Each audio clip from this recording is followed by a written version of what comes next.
right back on the airwaves once again. This is Breakfast Central, the home for the latest stories, in-depth analysis, and not forgetting to, we do what others don't do. The brightest and most colorful breakfast show on television. You can see both of them, right? They look beautiful, astonishing. Isn't that so? Anyway, I can go on and on and on. My name is Joe Hansen. And I am Omoyele Sowore, always delighted to welcome you to Breakfast Central. For the next 3 hours, we'll be dissecting some of the biggest stories around the country. A little bit of humor and sarcasm there. You know, we do it here every morning. I want to urge you to be a part of the conversations, not just in studio, but when we open the phone lines, so you can call in as well to be a part of the show. You're welcome. And I'm Benga Bro. I'm currently standing on existing protocol. What else can I say? I mean, they've said it all. Just watch the show. Watch the show. Try will convince you this is your first time. Yeah. So I'm still standing on existing protocol. I'm jumping on protocol. Please, what's in the language? I like to stand on existing MCs. I like to stand on existing protocol. I think they say that mostly in Nigeria. You hardly hear. I've not watched any movie or anywhere. I think that stems from. If my memory serves me right, it stems from the past where each dignitary who would come on stage would run through the recognition and then start a speech. But they found out that it's time consuming. So so just stand on existing protocol. It's already existing. Stand on the existing. Now people are also standing on mandate. You know, these days, And another thing that is unique to us as Nigerians is the word heating up the polity. I want to tell our viewers here that we practice responsible journalism on Breakfast Central, and we never heat up the polity. I agree with you. And talking about heating up the polity that we don't do, let us go on a quick break. When we come back, we'll bring to you all the stories we have for you on Wake Up Conversations. Stay with us.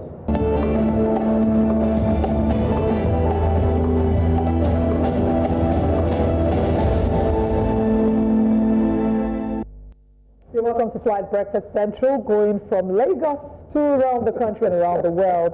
On behalf of your captain, I feel like an air hostess today. Captain Olivia. Yes, Captain Olive Emoji. Yeah, and we're your co-pilot. Thank you so much, my co-pilot, for joining us. First Officer Joe Hansen, First Officer.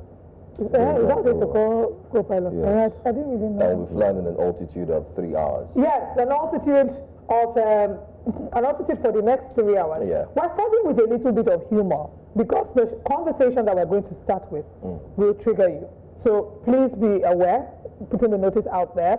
It's a video of a woman whose 4-year-old kid soiled her pants because the teacher or the principal, I'm not quite sure who, asked her not to use the toilet. So how do you ask a child not to use the toilet? Then the child soils themselves and then you beat the 4-year-old child for soiling themselves. Let's take a look at this video. I'm sure she does not understand that when she feels stressed like that, she should go and meet her teacher and tell her, because she said that you told them in the assembly and you still came to their class to tell them. I told them in the assembly. Yes, that they should not poo in school. I told them in the assembly. Yes. I'm going to address the children. What is that? That's what my kids told me. That you told them on the assembly that they should not poo. You told them on the assembly that they should not poo in school. Yeah. And as a preschooler, that is what she understands, that they have been told not to poo in school again. So when she felt pressed, she could not come to you, to the teacher, that she wants to poo. So of course, even an adult. Please, I'm busy with exams. We are still okay, I Exams, understand. so let's cut to the chase. Okay. Are you on the school platform? Yes, I'm on the school platform. Did you see the last message? Yes. I posted You about said the an frustration. okay. Let me talk about the frustration of the cleaners concerning the way the children are going in and out of the toilet. Did you see? Yeah, I saw it. Good. I remember vividly, you were one of the parents that came to the office. Yes. To complain about not having lack of cleaners. Yes. Cleaners in the school. Yes. And did I not tell you some of the challenges that we are having now in the country as regards certain jobs? I understand that, Very but good. what I do not understand. Last message, listen to me, okay, because I'm getting somewhere. All right. The last message I posted on the platform was to advise parents that as much as possible, do you know how many children are in this school? They should try and toilet train their children. Do you know the meaning of toilet training? Toilet training means teaching a child to use the toilet at appropriate times. Your daughter came to school, and I think it was 9 o'clock. I was still, moving around. I make it a duty now to inspect the toilet, something I never used to do before. And I was shocked that by 9 o'clock in the morning, she had already messed herself up. What does that mean? Madam, that means there is a possibility that you will put now and you still feel praise in a few minutes later. Diet. I also said that. Another parent about we should watch the diet of our children. So our children should not poo. Please, I'm not your student. Don't be rude. That there are certain things that children can eat that will irritate their stomach. About 2 or 3 parents came to tell me that I should have spoken in simple English that majority of the parents will understand. There are certain things that children should not eat within school. But I would like to. I don't. Your daughter is too old to be messing herself up. She has never done that before. I give my child to you. I'm sorry. I give my child to you. To love, to care. So there's another video that has the woman's face showing. I'm upset that we don't even have that video to play. That should have been the one, because I think it's important that we see the principal or proprietor or headmistress's face. First of all, I'm hoping that the Lagos State government will look into, I don't know if it's Lagos State government really, I'm not sure where that happened. If it's in Lagos, some people in the comment section had said it's Ibadan, I'm not sure. But I'm hoping that our Ministry of Education, Commissioner of Education, where that state is, can help us. And if you're a viewer and you know where that school is, please help us fish out the school. The teacher, proprietor, principal, for the purpose of this conversation, I will refer to her as a headmistress. Yes. The headmistress was very, very disrespectful. As a parent, I don't think that there is a timetable, or as a human being. Your body doesn't have a clock for when it wants to poop. Yeah. You can, and not to talk of a 4-year-old child, you can actually have used the toilet in the morning and come to work and still feel pressed. There have been incidences, even with us adults on set, where you have to exit the studio to use the bathroom. It happens. The fact that you think that a 4-year-old pooing herself at 9 a.m. after giving a toilet ban is absurd, is what concerns me. Who gives a toilet ban? It's not even human. No sensible adult should ever come up with such thing. Even soldiers, you don't toilet ban soldiers that have the highest discipline standard. You can't do that to any human being. That's why it's called the call of nature. I was really upset watching the video. And then customer service. This woman is paying money to bring her child to school to be under your care, and you'll say, let me speak, or what was she saying? Listen to me. Listen to me. Yeah. That was very, very rude. She doesn't have time. She's preparing for this. I think the video you just saw is the edited one. I'm sure if you go online, you may be able to find the full clip, but you need to have the stomach to restrain yourself while watching it. Imagine at the beginning, the parent was very respectful from that point. Oh, yeah, she was. She came to her and started, and she was explaining, and the headmistress just says, cut to the chase, I have exams.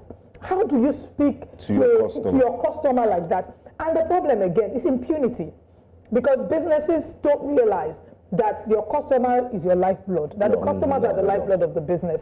So first of all, that man has no business being a headmistress running a school. She has absolutely no business. Zero empathy. And let's even imagine that there wasn't a toilet ban and this child pooed on herself. She's a child. That's what children do. Yeah. They're telling the parents to watch the child's diet. So basically alluding to the fact that you don't think the parents are doing a good job. Whereas you, as a headmistress, you're doing such a shoddy job. Please, if anyone watching this knows the name of that school, please drop a comment in the comment section, reach out to us, tweet at News Central TV, or you can tweet at us individually so we can get to talk about the school. I think that it's high time that when we see bad behavior, we let our voice do, we call it out, we will name and shame, and start to see, and there has to be repercussion. We can't continue like this. Yeah. And going further, like Oliver said, I think it's one of the things we would start doing here on Breakfast Central to ensure that we highlight bad behavior. So if you're one of such who engages in, bad behavior or anything like that, just get ready, because we are not going to sit back and just allow such go through. I mean, I was thinking to myself, if that was my daughter. Do you understand? I go to the school and you tell me. You wouldn't have that patience. I mean, the way she's... I don't know. I think Nigerians, we know times are tough. Don't get me wrong. Everybody is angry. But the best you can do is to ensure that it does not affect the quality of service. Exactly, especially people in the service industry, hospitality, education, when you interface hospitals. with people. People are going through a lot. You don't bring it to work. You also know that you have bad character. It's understandable. You're an adult. You don't have good character, or the pressure is getting to you too much. Hire a customer representative. Hire a client relations representative. So you don't have to do the one-on-one interaction, so that your representative can do and save the face of your organization. It's a shame that was handled very poorly. We're hoping that we can get the name of the school, that a proper investigation is being carried out, and that woman doesn't just owe that parent an apology. She owes every parent an apology, because that is a reflection of how you treat your students and how you treat your children, and it's really poor. Very poor. Well, let's move on now to another story on Wake Up Conversations. It's got to do with Ishekiri. Yes, let's go to the people of Ishekiri. Yesterday, at about 9 a.m., the community stormed what was known as a Shell facility, formerly Shell facility, and they stormed there because they were protesting. What were they protesting for? They were protesting that INEC has now gotten the powers to create communities, so to say, and they said that's not in INEC's power to do so. Bottom line, they shut down the oil production, and we're talking about 28, that's about close to about 28,000 barrels per day crude. And this simply means that now that we're starting to have protests happening within that particular area, how would it affect Nigeria's economy? But then again, the major story with this video we're about to show to you has got to do with the fact that the people of Ishekiri feel that they're being pushed to the wall. Let's take a look and let's see what happened. All right. I'm told that the video is not ready yet. So if you have a problem with INEC, you pick it up with INEC. What's the business of NNPC or Shell with delineation of constituencies, or if you think they're creating more communities? And it's not INEC's duty in the first place. So channel your anger to the appropriate authority. Maybe they feel like that's the only way that they can tampering with critical national assets like pipelines and production facilities. So if you say that, it's akin to those who shut down the power grid, right? People sometimes would feel that the only way they can get attention, if we had gone to court, we probably might not have been talking about it now. Okay, peaceful we probably wouldn't have gotten as much placards. attention. Well, there's that. Yes. So, well, there's that. But I mean, let's take a look at this video.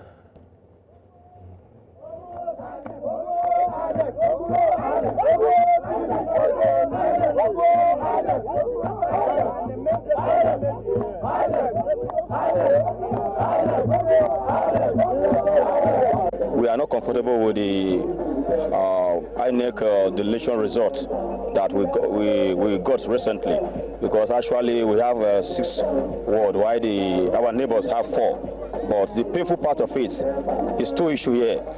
They inflated their own. We don't know how they have the magic with INEC. However, we don't want to know that too. And the greatest surprise, we that have 6 become 5. If I can't fight, let me just shout and let the world hear my voice, and if I can die for that, there's no problem. But the world should know my pain. Because this is an oppression, that they are oppressing us in full Shekiri. And it's time for us to come out to make the federal government to know that it's time for them to come and look into this issue so that they can resolve, because we is the Shekiri, we're not a violent people. Quite frankly, I mean, he says the Shekiri people they're typically calm people. So it feels like they might have been pushed to the wall. I'm not speaking for or against their actions or how they've handled it, but I do think that this is a call for INEC or for the government of Delta State to sort of revisit this, to find a way for peaceful resolution. Everything does not have to end up in a protest. But unfortunately in Nigeria, it feels like until you show some measure of force, of resistance, you're not really being heard. What about good sportsmanship? I'm just playing devil's advocate here. What if the process had been fair and they just felt, no, why should they have more constituencies than us? That's another a possibility. But in everything we do, we should ensure the principles of equity, justice, and fairness. I think the country is going through a lot economically, and I think shutting down a 28,000 barrel per day production facility shouldn't have been done. But I understand that they want to be heard, and that's the only way they feel they can be heard. Right. But let's not forget that the economy is struggling right now, and anything that would further affect the economy from gaining very strength. fragile.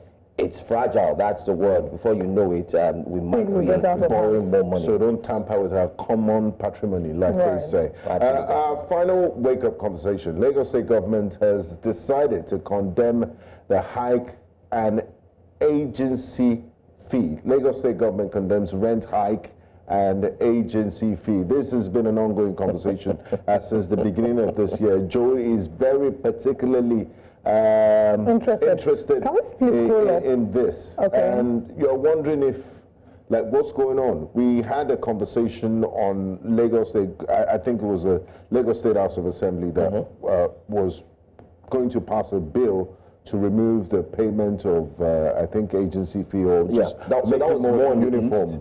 Yes. Of course, that was already done in the East as well. And we do remember that the commissioner here in Lagos had been paying attention, especially the Commissioner for Housing in Lagos State, Honorable Maruf Akinderu Fatai.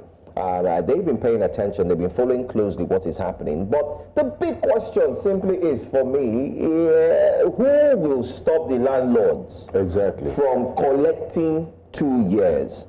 If you have not, I repeat, you can look at me again, if you have not had housing issues. You don't know what God has done for you. The funny thing is that there's actually legislation, I believe, that forbids collection of 2 years rent. But it's almost like a far cry from what the reality is.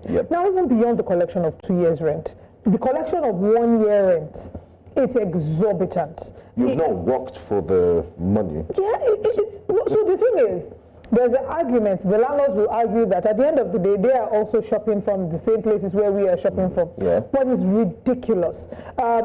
Just to give you an idea of what houses within the Lekki environs, if you see a house of, say, 5 million for 2-bedroom apartment, it should be great for a 3-bedroom. And that's stretching it is 5 million for 3-bedroom.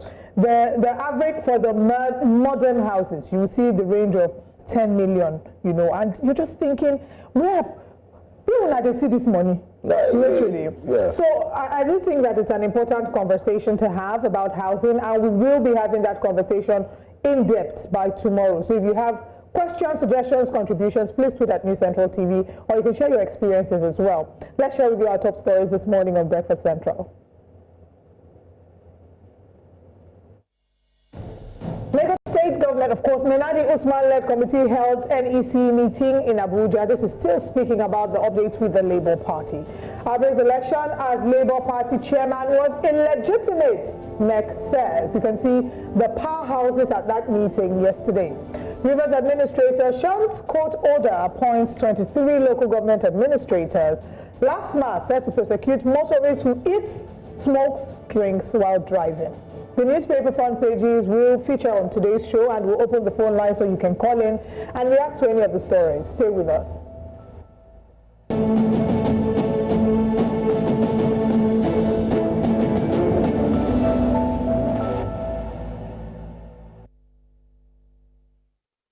Welcome back. Just days after the Julius Abure-led faction of the Labour Party held its National Executive Council meeting, the Nenadi Usman-led caretaker committee has convened another NEC meeting in Abuja. In attendance were Abia State Governor Alex Otti, the Labour Party's 2023 presidential candidate Peter Obi, and other elected members under the party's platform. Our correspondent Joshua Imari brings us more in this report.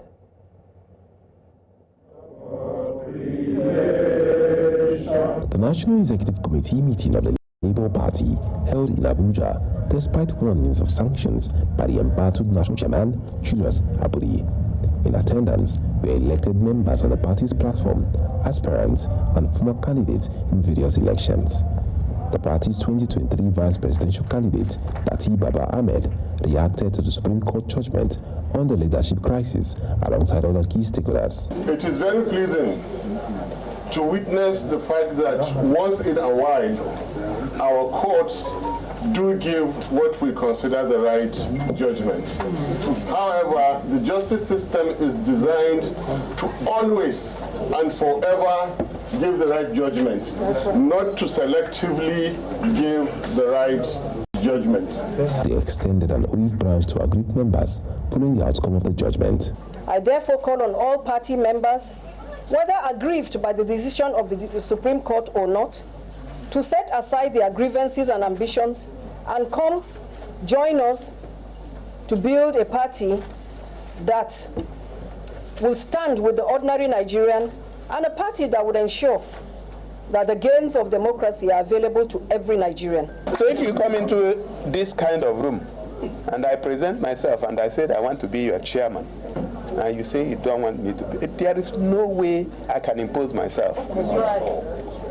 So we are still extending the olive branch to him and those in the former National Working Committee to sheath their sword. There's no need fighting. They will just be delaying the doomsday because it will still happen.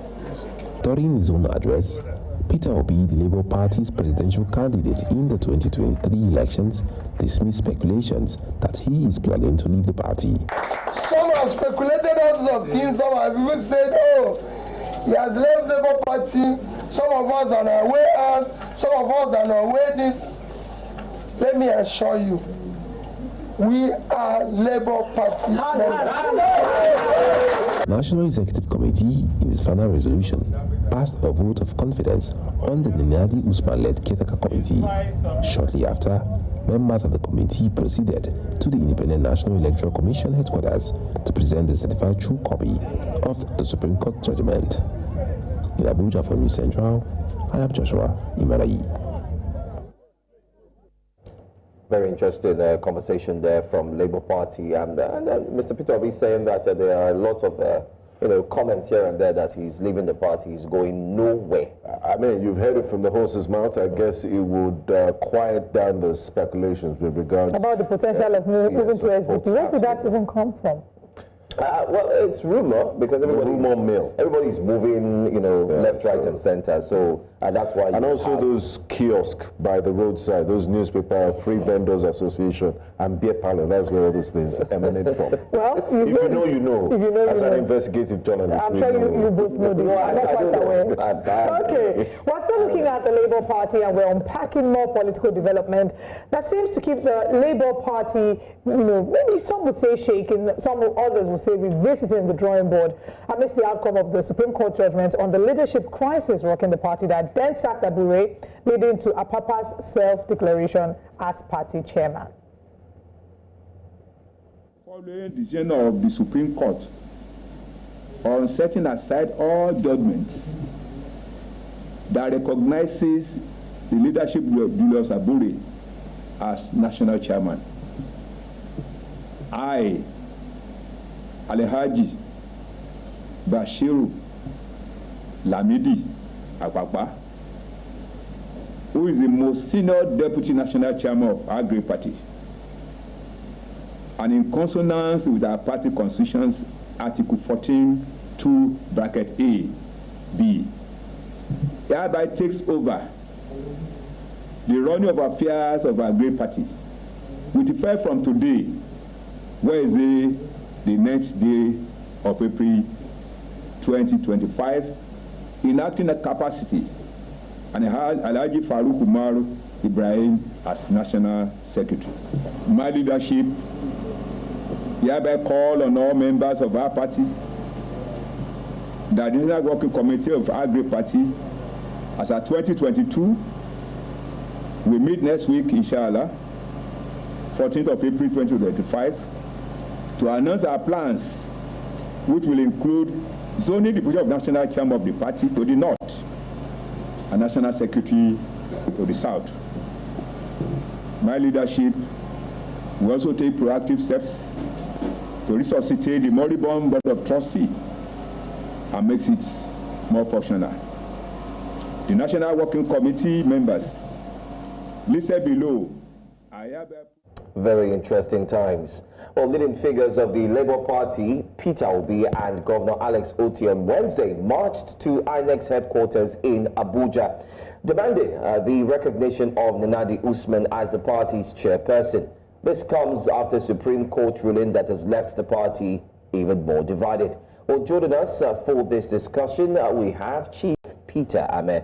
He's a former national chairman, IPAC, and member BOT Labour Party. Thank you so much for being here and thanks for joining us.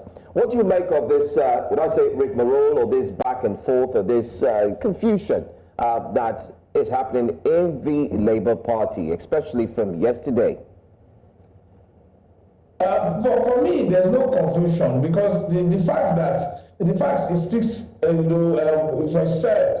You look at the Lamidi Apapa you just said. Lamidi Apapa is supposed to be the deputy national chairman to Abure from the same convention, from the same meeting and convention, extended in Asaba. And if Abure tenure has elapsed, naturally Lamidi Apapa's tenure has elapsed. So the attempt to form a union behind the scene or try to convince members and to throw spanner in the wheel of progress of Labour Party will not even succeed, because the issue are very basic. They are not as serious, as complex as is made to believe in the public. The issue is that a tenure was extended for 1 year.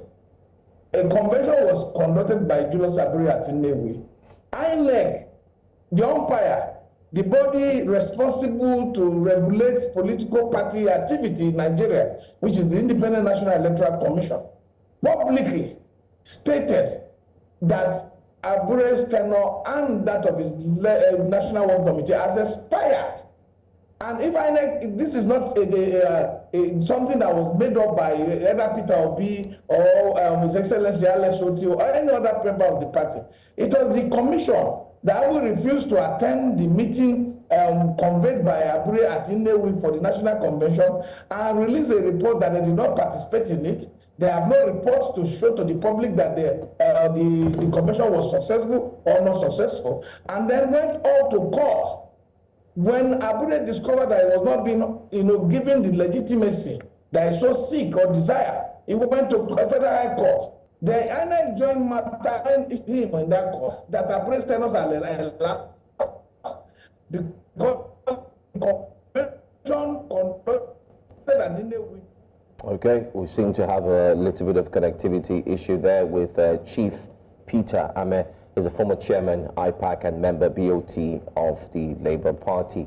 Well, Binga, Olive, part of the points he's made there is that he doesn't see any confusion happening in the party. I mean, from his own perspective and commonsensically, you shouldn't see any confusion because he stated the facts on the ground. INEC doesn't recognize the Abure-led faction.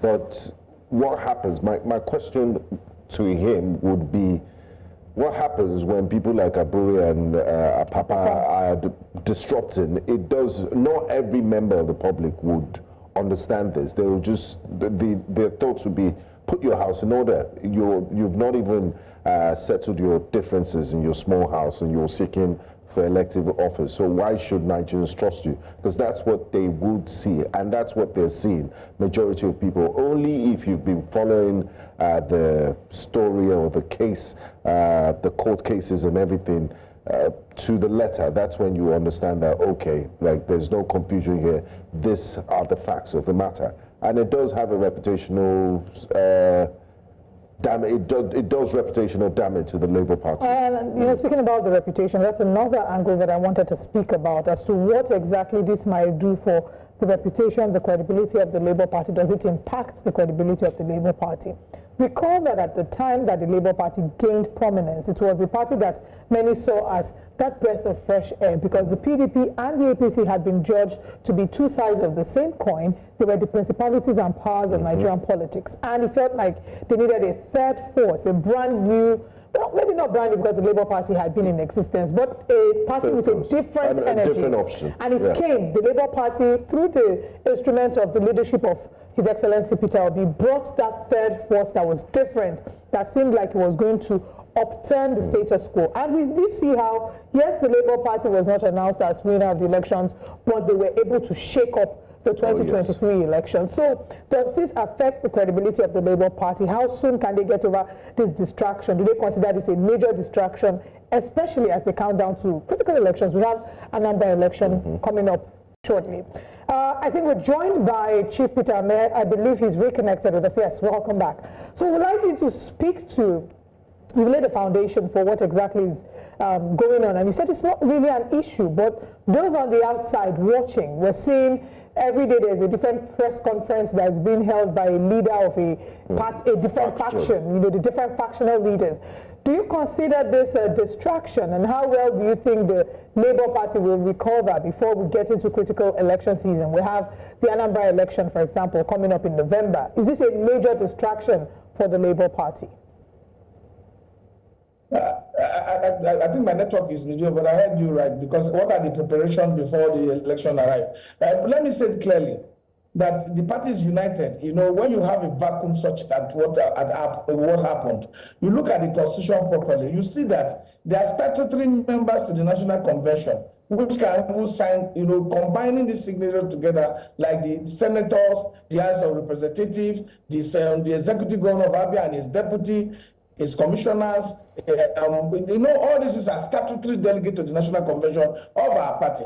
And they have resolved this issue, and I'm telling you, we are more formidable than we were in the build-up to 2023 general election. We are more committed and determined. Whoever party member that is aggrieved, I don't think a father should be able to say that he will not bring his family together. I think from what the Excellency Governor of Abia has said is that they are still going to leave the door open and continue to consult with members that I feel that they should have elongated their tenure through the back door. But the 2027 election will be more committed, will be more strategic. We will have a situation where we will have, a more data-driven approach, and we have a situation where, there will be foot on ground, because the mandate was given to us and the mandate was stolen due to certain type of complacency. But I assure you that whatever that is there that is going to happen in 2027 will be in the favor of Labour Party. We are not just a political party.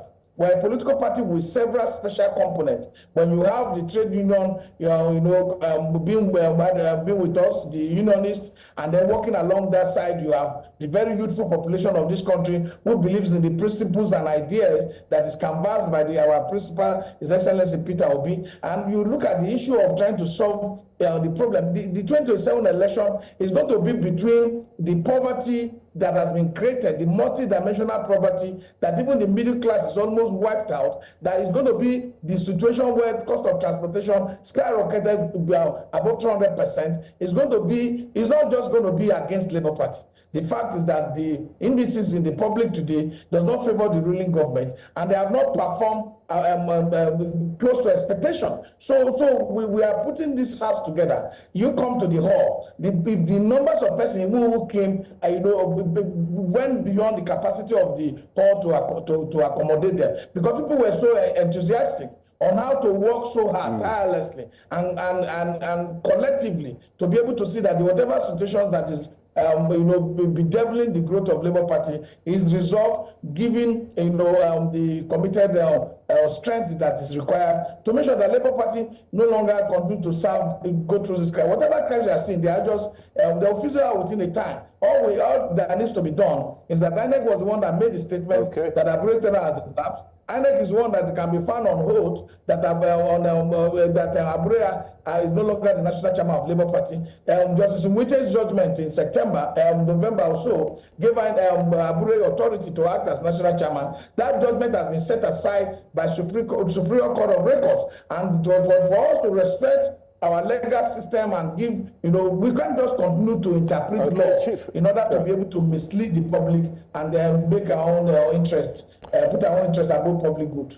Now, Chief Peter, just yesterday during that NEC meeting, His Excellency Mr. Peter Obi did put to death those speculations about him leaving the Labour Party. He said he's going nowhere. In your view, is there a risk that Peter Obi's political capital could be eroded if the party continues on this part of division and infighting? You claim that, it's just a minor infraction, people will move on to United House, but this has been dragging for quite some time, and nobody even envisaged that Lamide Papa was still in the picture. And it just appeared yesterday, look, hi guys, I'm here, and I'm the legitimate party chairman. So how do you reconcile all this? Because it does have a reputational damage to your party. Members of the public would not have details of, quite a number of them won't have details of all this court orders and the chain of events, the train of events that has gone on. So how do you, what's the plan to get rid of this so-called detractors? A political party is a public, they are public institutions. You know, we run.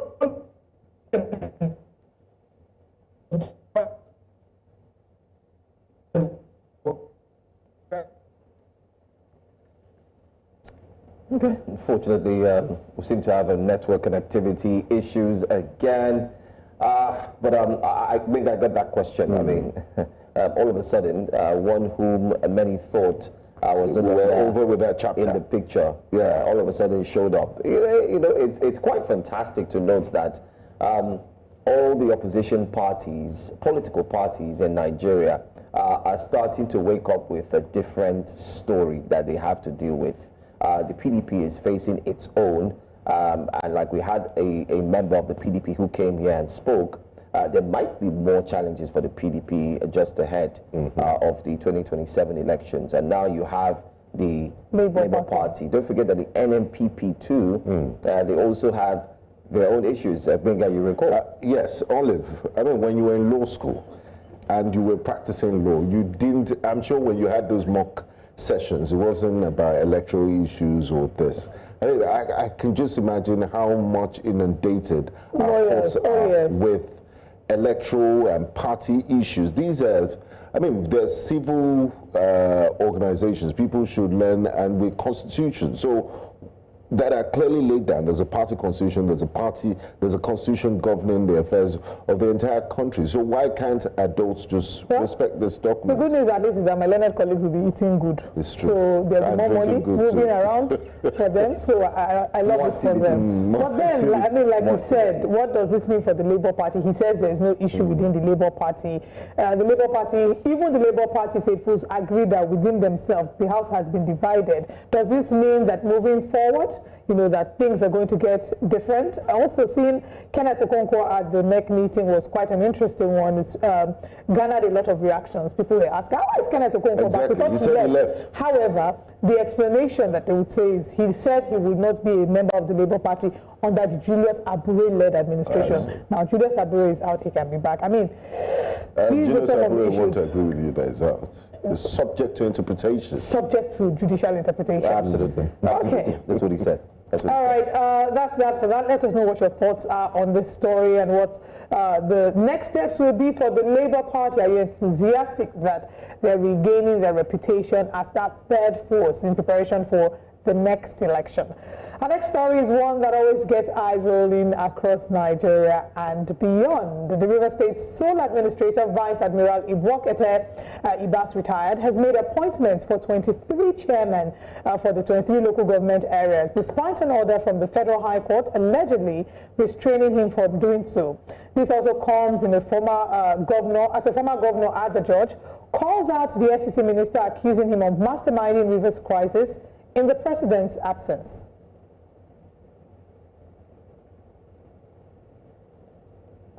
All right, we'll bring you a video much later that further, strengthens this conversation. But getting into the meat of it and to make sense of the appointments by the sole administrator, we'll have our guest joining us. We will go on a very quick break, and when we come back, we'll have a representative from River State, a River State man, come to talk to us about this.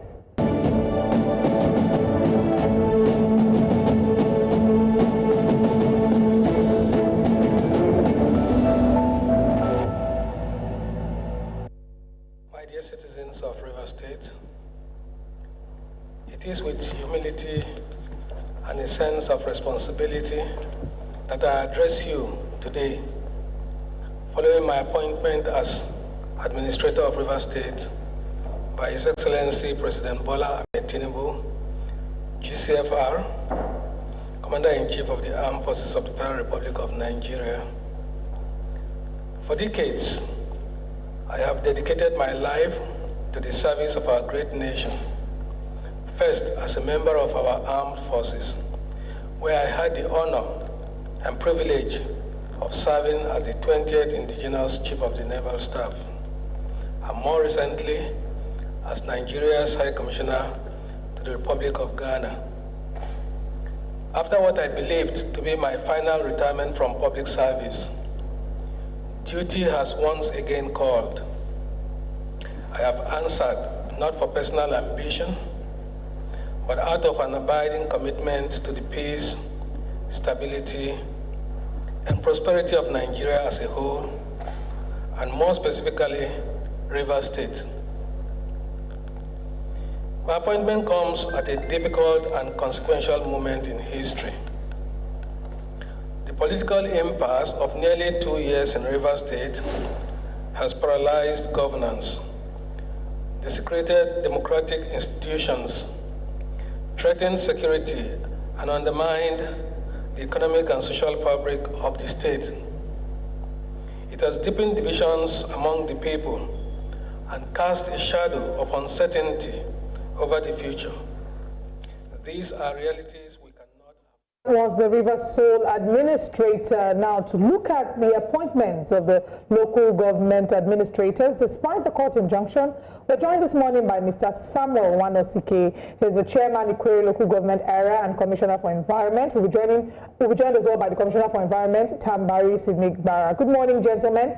Thank you very much for joining us this morning. Good morning. Good morning. Thank you for having me. All right.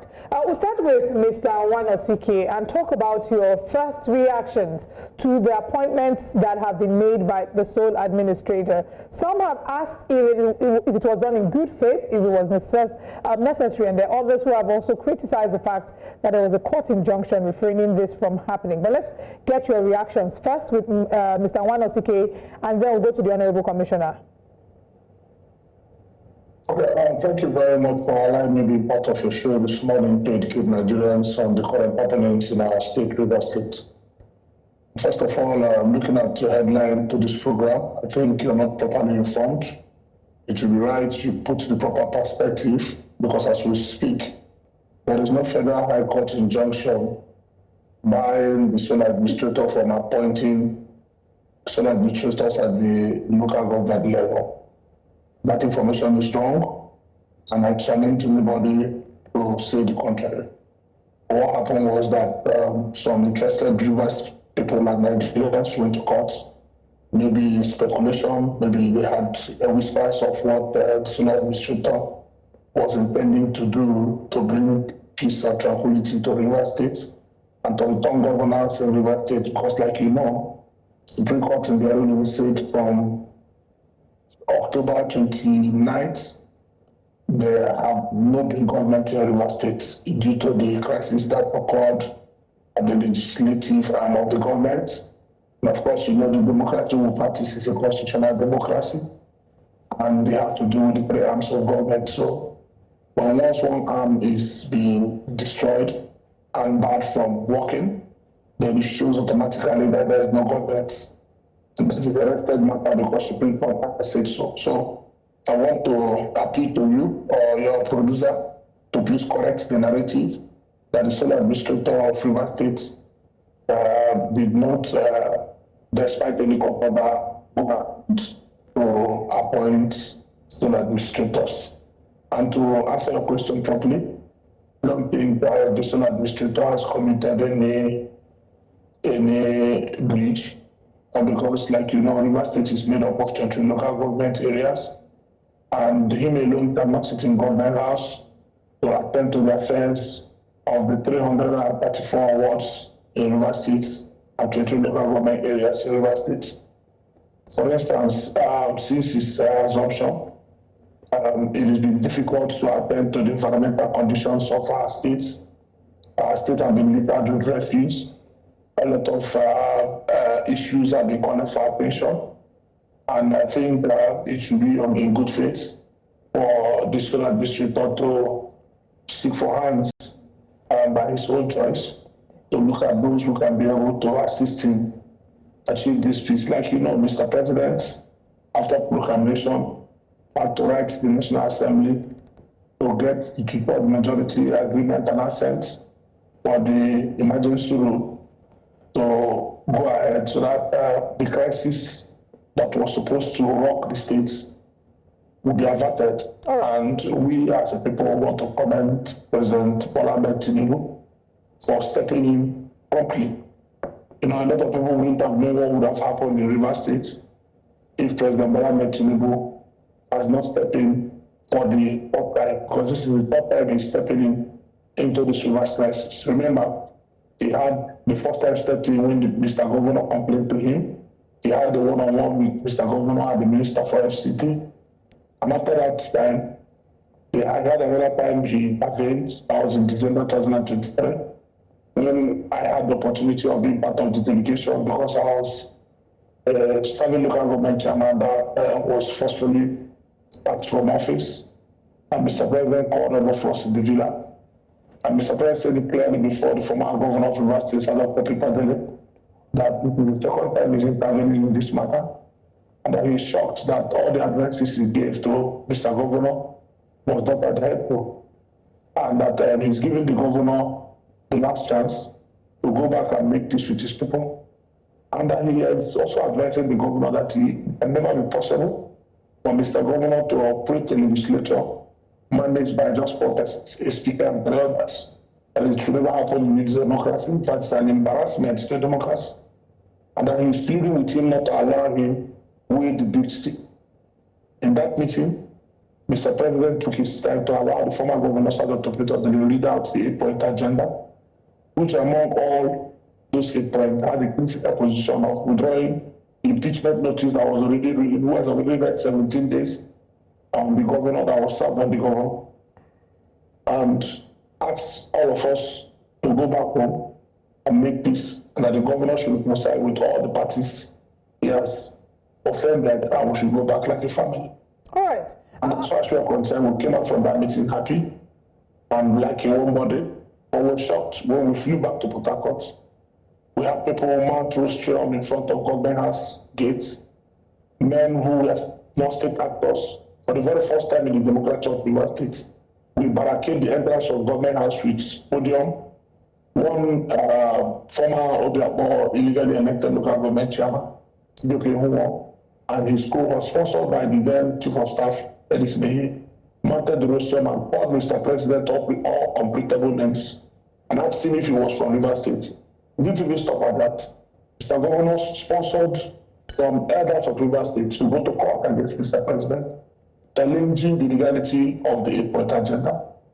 So Mr. Governor now came out and simply confirmed when he came back from one of these trips that all the governor have said were all just a political solution, there was nothing constitutional about it, and that there's no law binding him to adhere to them, that he just respecting Mr. President, but that he is going to shock those who believe that he's a weakling, that he's going to make sure that he teaches them a lesson they will never forget. So that's where we are.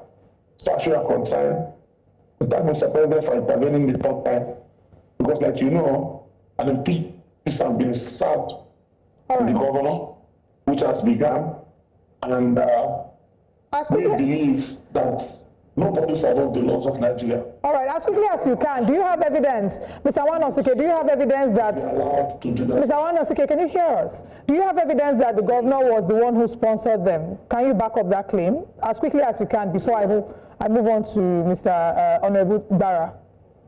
Do you have, you had said that, you know, you talked about the people who took the president to court and you said they were sponsored by the governor. Of course. The governor sponsored them. How do you know that what we're asking? Was live on several media, which your studio has with the contents, and said clearly that they are Rivers elders and they belong to Pendes, and that they will never allow that 8-point agenda stand.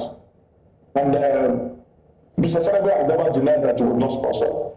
And the governor, in his statement, reconfirmed that the 8-point agenda was not was just a political solution. It was not a constitutional solution, and there's no law asking him to obey such a resolution. All right, thank you very much. Thank you very much, Juan Osuke, for... When all adults will go to school, we know the right of the one. All right, Mr. Wanosuke, thank you. I want to bring in Honorable Barra, if I may interject at this point. Please, I want to bring in Mr. Honorable Barra to the conversation because you have said that there is no court injunction. And I want Mr. Barra, first of all, to react to that and maybe let us know if he toes the same line and believes there's no court injunction. We have a report here that there was a motion ex parte filed on the 28th of March, and it sought several reliefs, including an interim injunction restraining the respondent and his agents from making such appointments. Now, this was filed by the Pilot Center for Civic Education Initiative, led by Courage Msiri against the sole administrator in his official capacity. And this was granted by Justice Adamu Turaki Mohammed. So, Honorable Barra, can you please help us with some clarity? Is this maybe false information that we have here? Was there a court injunction? And what is your thought about, or what are your thoughts about the administration or the appointment of the sole administrators? Yeah, thank you very much. I think we have said it all. It is there in white and black. It is there in the public domain of that proceeding and that very injunction. And the entire Nigerians know what the truth is. And it's quite unfortunate that in Rivers State today, we have been taken back back to the colonial days. Rivers State has been ripped completely of every institution, every structure, anything that has to do with democratic institutions, that were in place. And so it's quite unfortunate. I didn't expect anything less from the last speaker, because we all know the political divide in Rivers State. Everybody will want to speak, to patronize his or his leader. But we are here to speak the truth. And the truth is that there was a restraining order from a court of competent jurisdiction, on the sole administrator from going further to appoint sole administrators, because that is completely alien. In the first place, sole administrator is completely alien to our constitution in the first place. It is completely alien.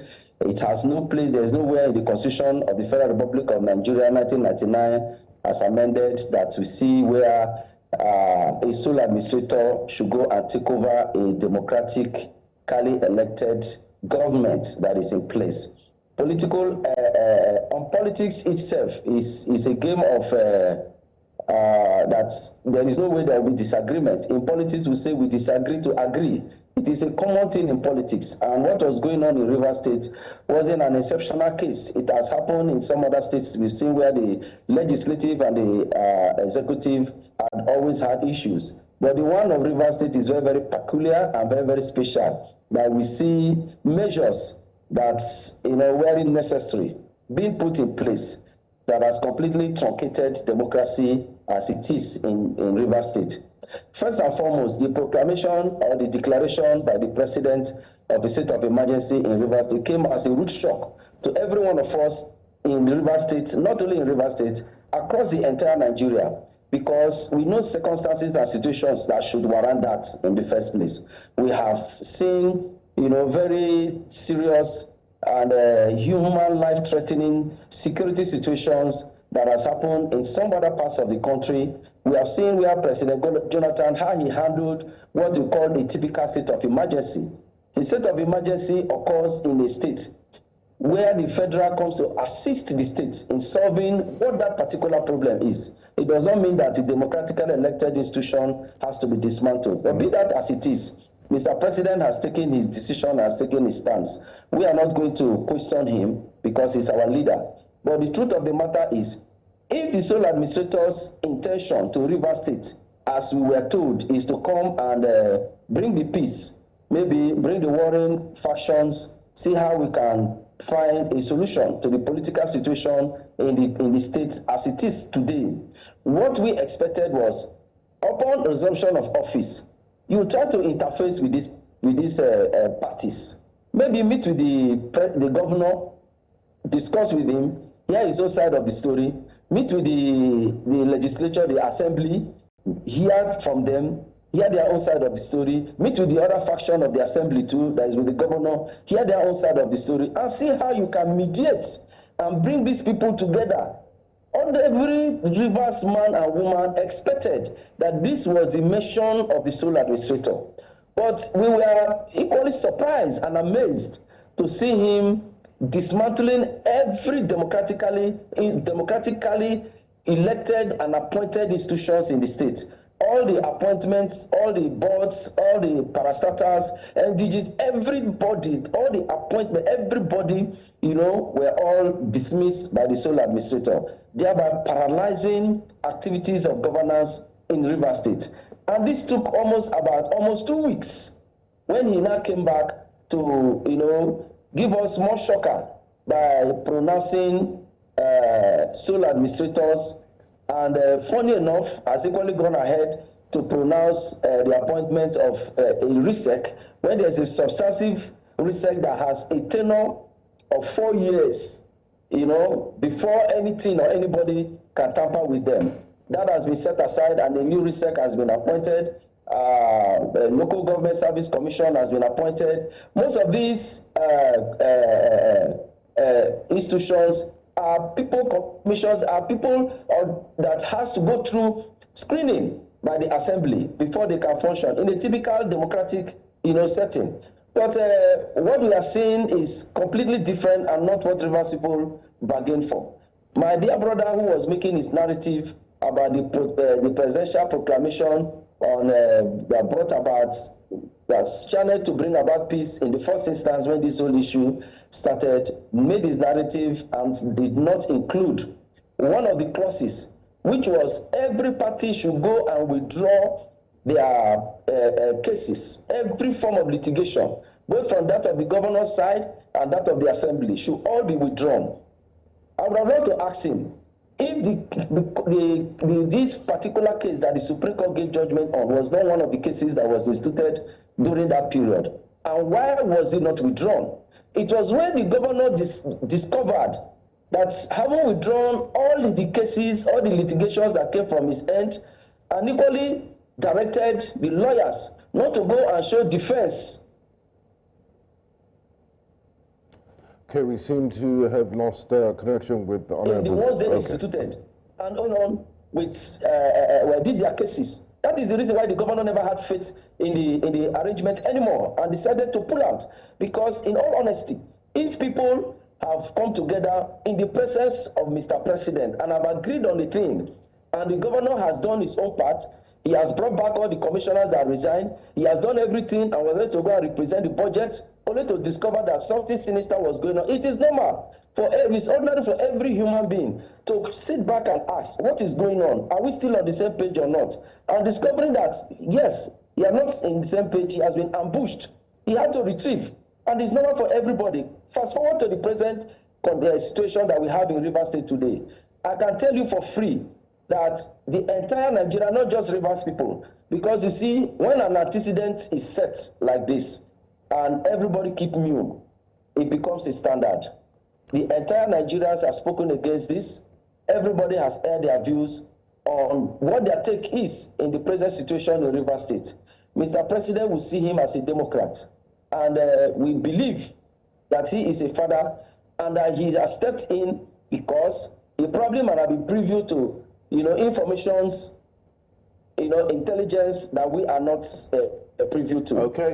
What has happened in Rivers State be channeled towards bringing a political or solving whatever situation that it is in Rivers State, and not subjecting the state, taking the state backwards. This is a governance that was already on auto drive.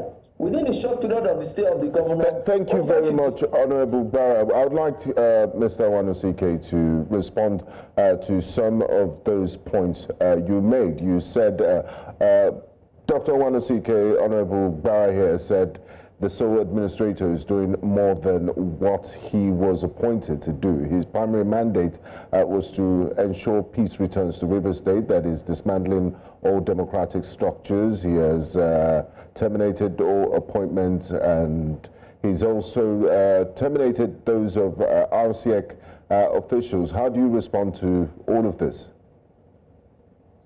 First of all, I want to put it on record that I know that News Central is a proper organization that is registered by CAC, and that you do your diligence before you come to the public. I want to challenge my brother and my friend who is on the other side to provide to you the order of court by the Federal High Court restraining the sole administrator from doing the appointment illegally. That is one, because there is no such order existing anywhere. What happened was that people went to court to sue for an order, and the court declined and said, no, we're not going to grant any such order. We must put the other parties on notice that the matter will be adjourned to April 14th. April 14th is 3 hours from now, and the lawyers will be in court. He is aware, and I want you, when you make your due diligence and find out from your team, please do well to read to the people of Nigeria so that you can hold up to your reputation. You are a news station, and Nigerians are becoming attached to you, so it will be proper you always do your findings, don't allow politicians sell stories to you. Secondly, is he talked about the issue of dismantling political structures. First of all, I want to tell every Nigerian here listening to me today that peace is not an event. Peace is a process, a program. You cannot place something on nothing and expect it to stand. Who are these persons that were these political office holders? People who did not appear before the assembly for screening. People who have not followed the due process of coming into public office and holding public funds. And if you have such people sitting there in offices that are not properly screened, nobody knows how they came into office. The governor is aware, the governor of Rivers State is aware that he swore an oath to uphold the Constitution of the Federal Republic of Nigeria, and that the assembly is not living or existing on his weekend purposes. Assembly is an arm of government in our democracy. Like Mr. President said when we met in December with the governor, I, Bola Ahmed Tinubu, was the governor of Lagos State. Because when this democracy came after the military rule, there was no official residence or official complex for Lagos House of Assembly. We had to provide a makeshift. My house was made available for them to use as their legislative center. Yet, I was the first to eat as the governor because the assembly requested to have their, what they call, freedom of activities. And that is why in Lagos State today, you can have a speaker that has stayed longer than every other speaker because his public wants it to be so. Going further to say, my friend is aware that I'm not here to just play to the gallery. As records, your station can verify to say, when we came back from the Peace Accord meeting in the villa, that the Chief of Staff, Edison himself, Bara Sydney, and Chidokewo mounted rostrum in front of government house entrance and called Mr. President all manner of name and beard him and warned him and even told the governor that he should be careful because they are the ones that voted for him and they don't know what he's doing and he must listen to the people of Rivers State, not to the president. So inform him, maybe he has forgotten. In the 8-point agenda, the most important point was withdrawing the impeachment notice. And that was done less than 24 hours by the House of Assembly as not we came back from the villa. What did the governor then do? The governor immediately went and empowered the permanent secretaries of those ministries, which the commissioners resigned, and decided to give the assignment and authority to the permanent secretaries and made the commissioners redundant. That was what led to the resignation of these commissioners the second time. Nigerians need to know this truth. And Mr. Bara Sydney, my first thing that I would want to tell Nigerians that in a constitutional democracy, that a man will become an attorney general without appearing before a properly constituted house. Rivers State has 32 seats. One of our constituency members that wins from his own House of Assembly constituency, he became 31. And out of 31, 4 were impeached on the 30th of October 2023. They are Right Honorable here, Adon Force of Opoponkoro, that's the governor's constituency, the Bonny, House of Assembly, Okojombo, and that of Auda West, was the young man's name. 4 of them were impeached because of the activities trying to impeach the Speaker of the House Assembly, Moses Samewulo. And that was what led to them going to burn down the House of Assembly because they were invading that impeachment.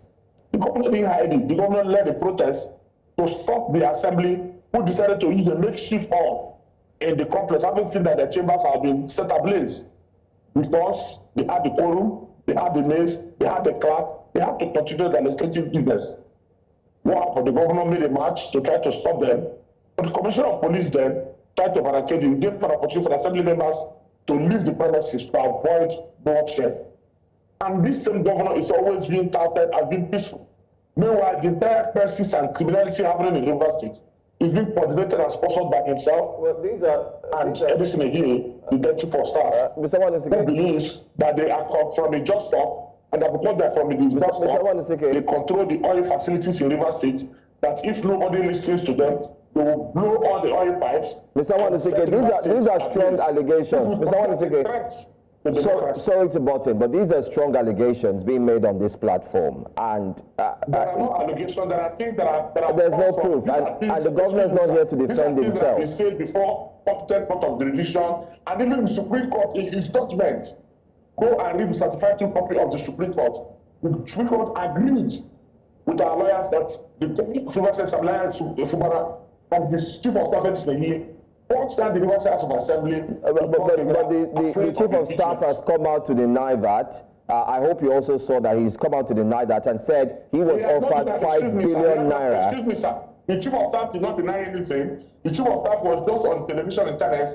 I even came on television to ask vital questions.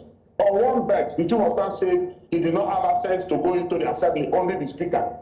But he was aware that the speaker went to the House of Assembly, and after the speaker left, the House of Assembly came on fire. But the question you ask, like the parents presenter asked him, on whose benefit would the House of Assembly burning be? Is it for the House Assembly or for the governor? Again, the question, the editor here didn't answer is that how come Judge Wake, who you claim was not close to you, is seen on all the viral videos, is seen on all the issues, and you on that same show agree that Judge Wake sent him a message telling him he wants to see him urgently, that he has new ideas on how to tackle these persons that have been disturbing the states. So those deniers are, they are funny because you cannot speak from two sides of your mouth and take your time to fool Nigeria. All right, let's keep quiet. All these news. All right, sorry to butt in. The state high court and went to the Supreme Court. The chief of staff never made any statement. All right, because of our time constraint, someone has spoken and he's shared his own thoughts. I would like to show you what he said, and then we'll come back to you, Mr. Tambari, Sidney Barra, to react to this video. Let's take a look at a video that shows the former governor, that George, speaking tough concerning this current crisis. Would have probably made a palliative statement, but we are saying, I am saying, I'm not that. Wike is the architect of all these things. He has watched, Mr. President has traveled, and is not back. He is now swept dead, heaps of death, piled up somewhere, waiting for Mr. President to come and clear. Him and all those that are alleged are supporting him, whether in the presidency or in the National Assembly, the Senate, or the House of Rep. We are pleading with them that we will continue to highlight the actions and activities of Wike from now. He should not continue to precipitate crisis. He knew probably the military administrator had invited some people for peaceful resolution discussions. He went in. He was reported to have been here on the 7th, Monday evening, traversing the whole visiting the military center. Then the following day, this announcement came through. So he is I'm holding him responsible for all the crises. And that's a clip of the former governor of River State, Rufus Adajor. We'll have you, Honorable Tambari Sydney Agbara, to first react to that, and then we can, as quickly as we can, take a few words as well from Mr. Wanosike. What we have noticed, or the stock in trade of my friend and his group, is feeding the public with false information.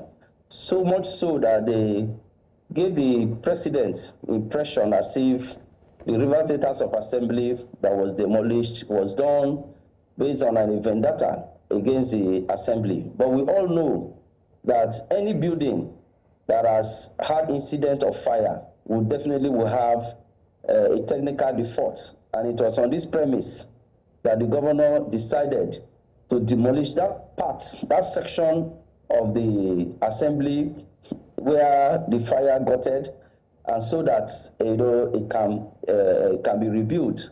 They equally made the whole world and the president believe that those structures were demolished and nothing were done in that regard in order to keep the legislative arm of government out of function. But I'm very, very happy that it was the sole administrator himself on the spot assessment to the assembly complex site that made Nigerians understand that that facility or that structure is 80% completion, at 80% completion level. That is to show you that the governor acted in good faith and was not trying to get at anybody. What are we talking about here? The concern that has been expressed by the former governor, yes, every Rivers person is concerned about this situation. We are all Rivers people. There's nowhere we will go to. The sole administrator is not from Rivers State. To begin to know the names of those he will shortlist in different local governments to become sole administrators, or those that will be written in different appointments. Ordinarily, what the people expected him to say, and I still stand on this, is when you come in and you have made your broadcast, my mission here is to come and make the peace. There were no crises on the street of Port Harcourt, neither in any part of Rivers State.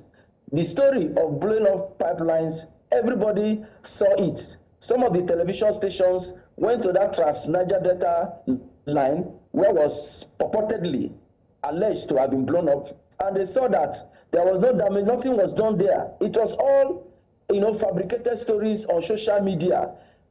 These days technology will make you do. Even there were insinuations that even the Port Harcourt refinery was on fire that same day. There was nothing they didn't do, no manner of antics that were not deployed just to deceive, Mr. President, to give him the wrong impression about the state of the affairs of Rivers State.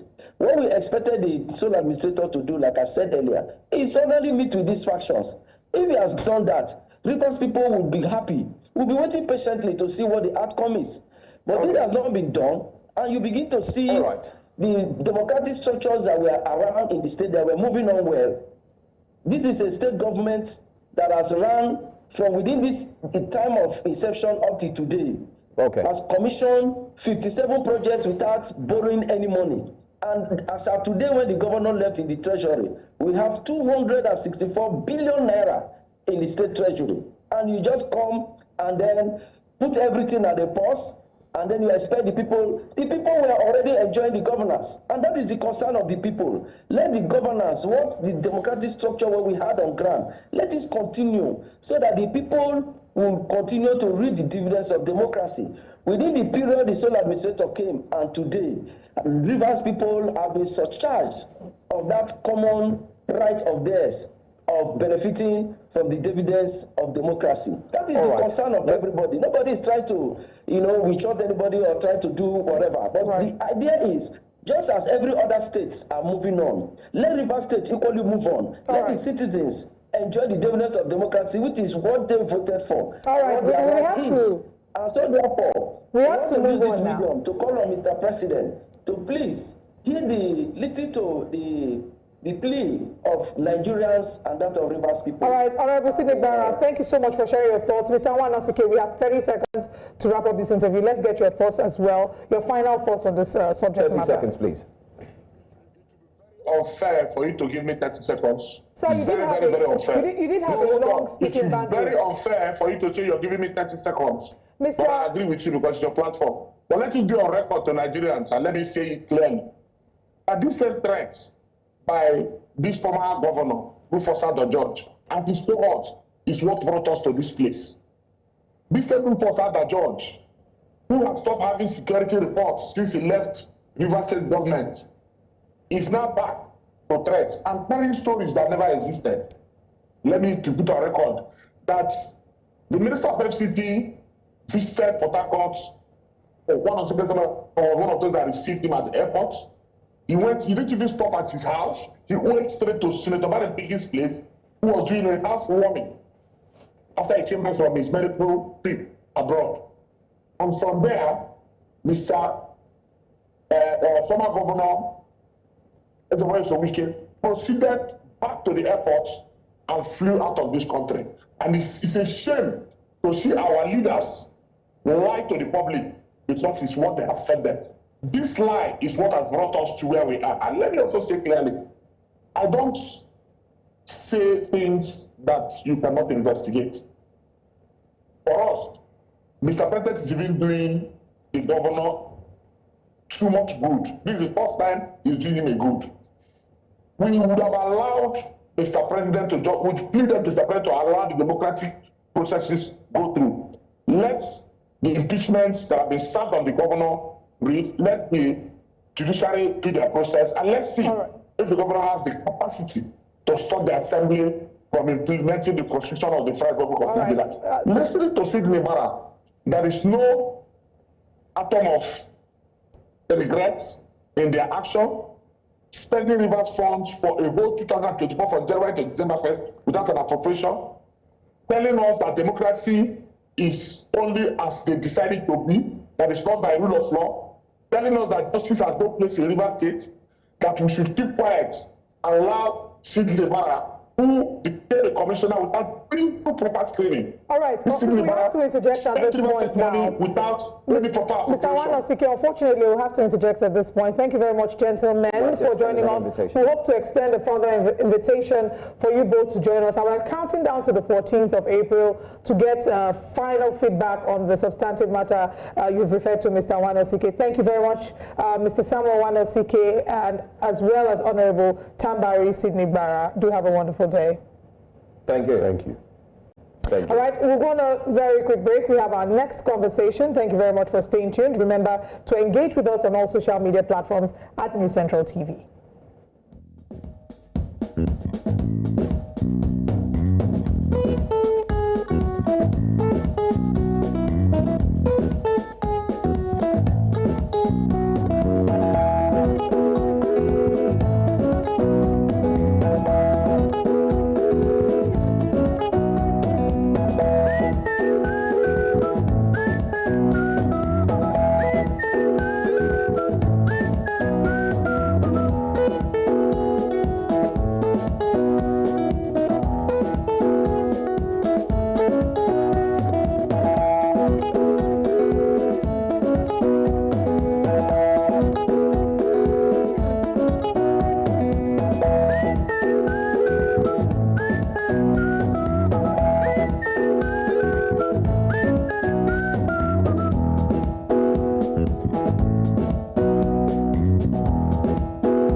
From that fiery conversation concerning River State, let's come back to Lagos. Today we're spotlighting LASTMA's intensified efforts to curb traffic violations and reckless driving in Lagos State, a crucial step towards making the roads indeed safer.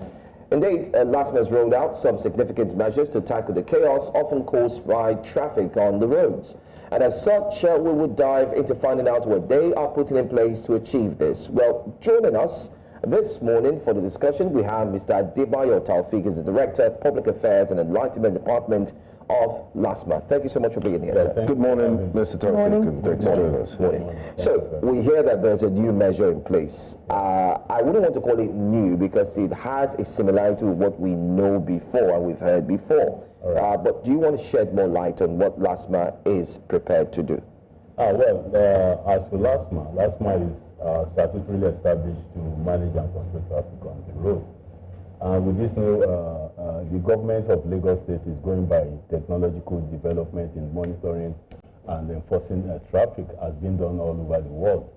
Initially, at the inception of the establishment of the agency, you have LASTMA officers having one or two encounters with motoring public or probably having an altercation with some of the motoring public that found they're flouting the Lagos State Transport Sector Reform of 2018. The government now look inward and find a solution of trying to look at a technological way at which this kind of situation would be, things of the past. That was why they first came up with a body cam camera that record any traffic infractions on the road. And after that, they came up with traffic management solution devices. This is an handy device being held by LASTMA, deployed to LASTMA officers on the road. These devices, if you commit any traffic infractions, LASTMA officer doesn't need to get closer to you before you got captured by this camera. At a distance of 70 meters to 100 meters, you'll be captured with this camera, and it will state the time, the real time, the venue, the location and the date of which you had committed this traffic offense. And in no time, within less than 31 hours, you receive a notification on your phone of the offense you had committed. And on this notification, if you just press an arrow, you'll find a video that would, there's a video now. There's a video that would come up with that notification.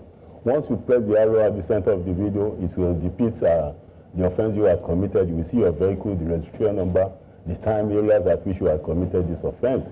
And under this video, you have a 2 button. The other one will say how to effect payment of the fine of the offense you had committed.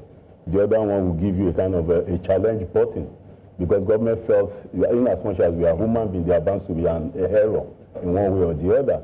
So when you believe that maybe you have a genuine reason to have committed such a traffic offense, once you press this challenge button, it will take you to another window where you have the opportunity of stating the reason why you had committed this offense. And in no time, you'll be invited to the Lagos State Mobile Court, where all evidences will be presented before a magistrate who will now adjudicate on the matter. You might be free, and again, you might be asked to go and pay a certain fine. This that you have expressed or described is a technologically advanced solution to deal with traffic offences. Is this something that you hope to implement, or is this the current reality? It's current reality. But we still see some LASTMA officials still trying to see even with that doesn't still stop a physical apprehension by LASTMA officers. Because this camera, as of today, we have close to about 1,000 of this camera being deployed to LASTMA officers.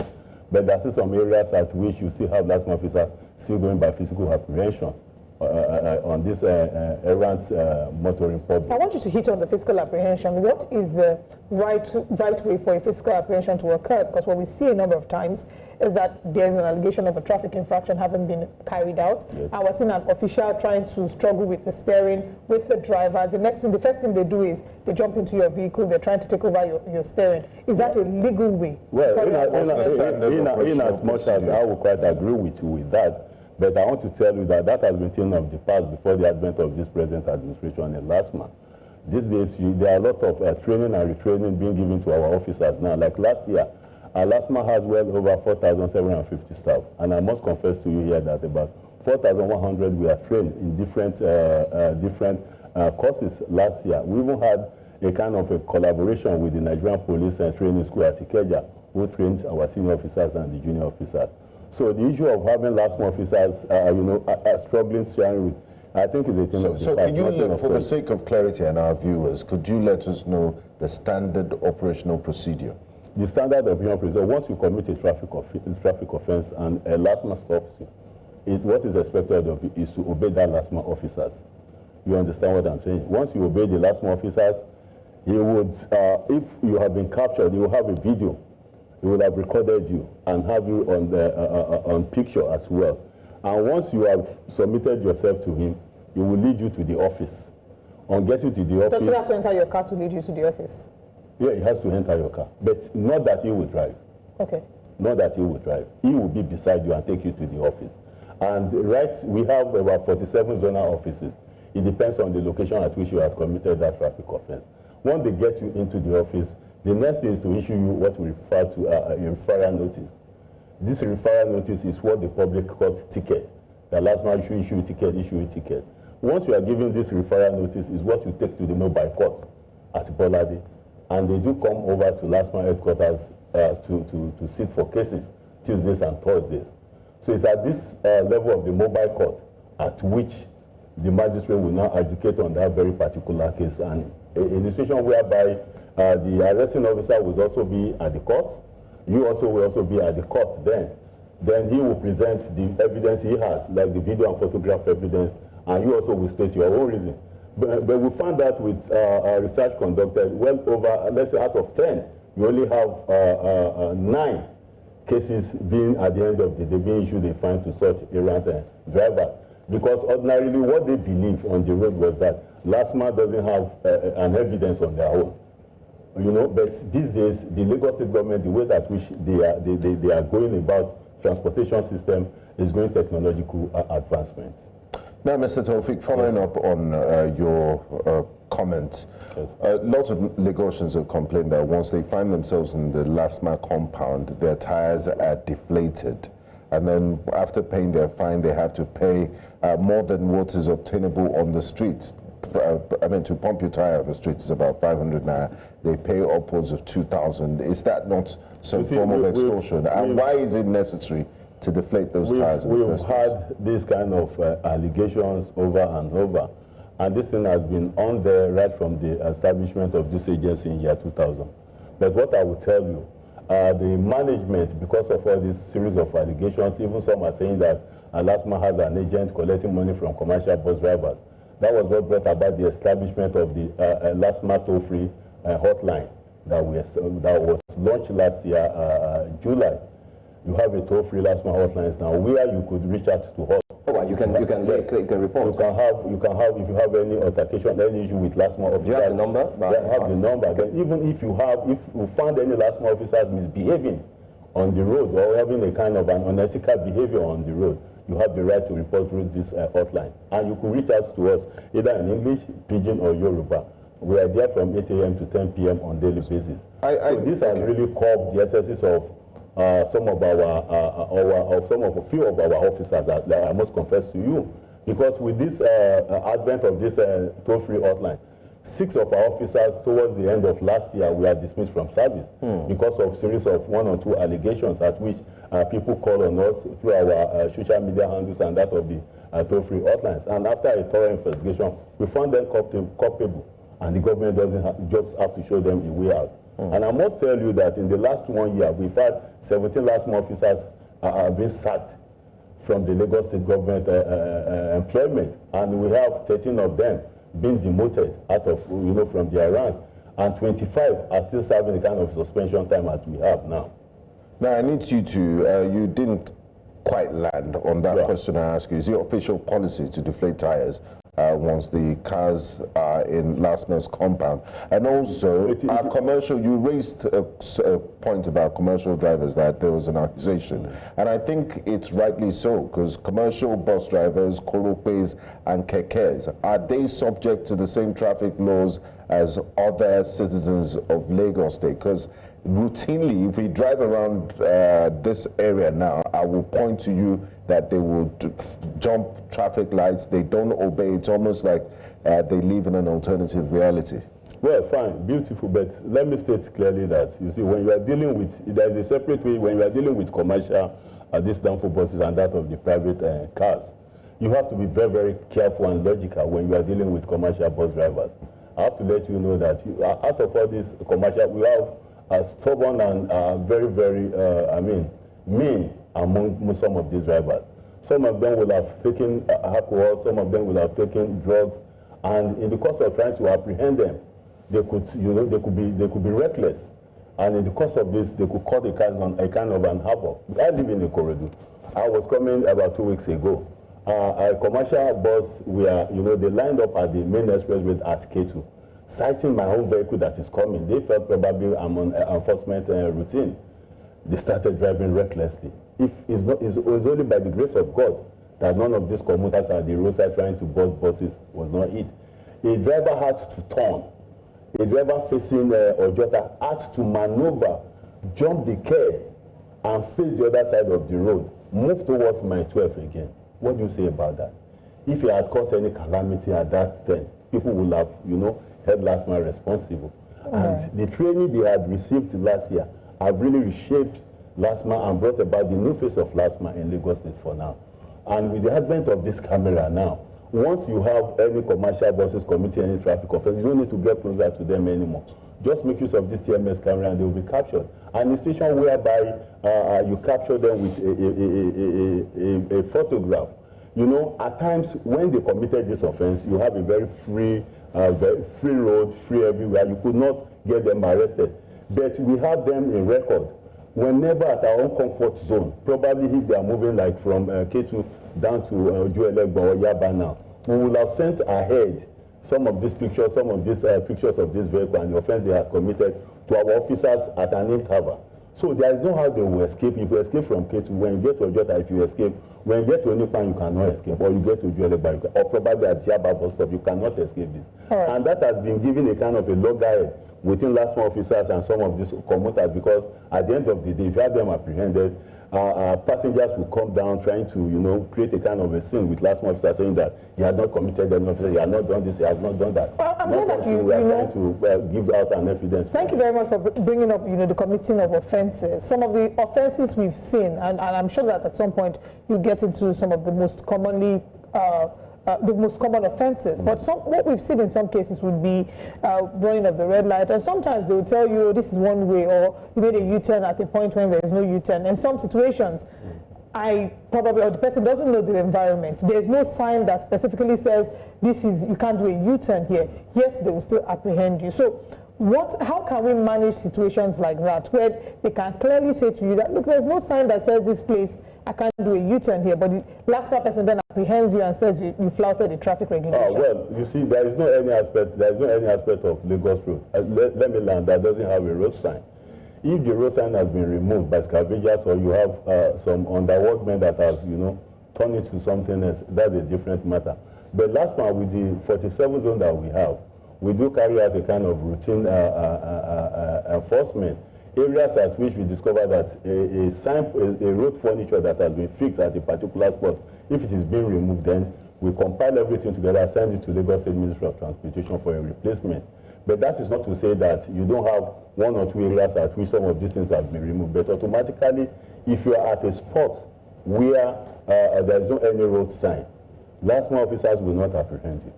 Well, there have been complaints about people who are apprehended. If you have a complaint about that, make use of this our hotline. Okay. And immediately you get an intervention from LASTMA. Negotiations are, we've had a lot of persons complain. I'm going to take it back to what Benga had said, especially with the commercial vehicles. I know you've answered by saying that, they could be reckless and so on and so forth. As a journalist, we've carried out some journalistic approach to these issues. It's either it reeks of a close bond and friendship between some LASTMA officials and some of these drivers, because sometimes if you're just waiting for the traffic light, you see them run riot, run past you, go to the other edge, and the LASTMA officials are there even hailing them or shaking them and saying, don't worry, move on. But in the same line, if you see a private car, they become very strong and muscular. They jump in front of it and say, who are you, who are you?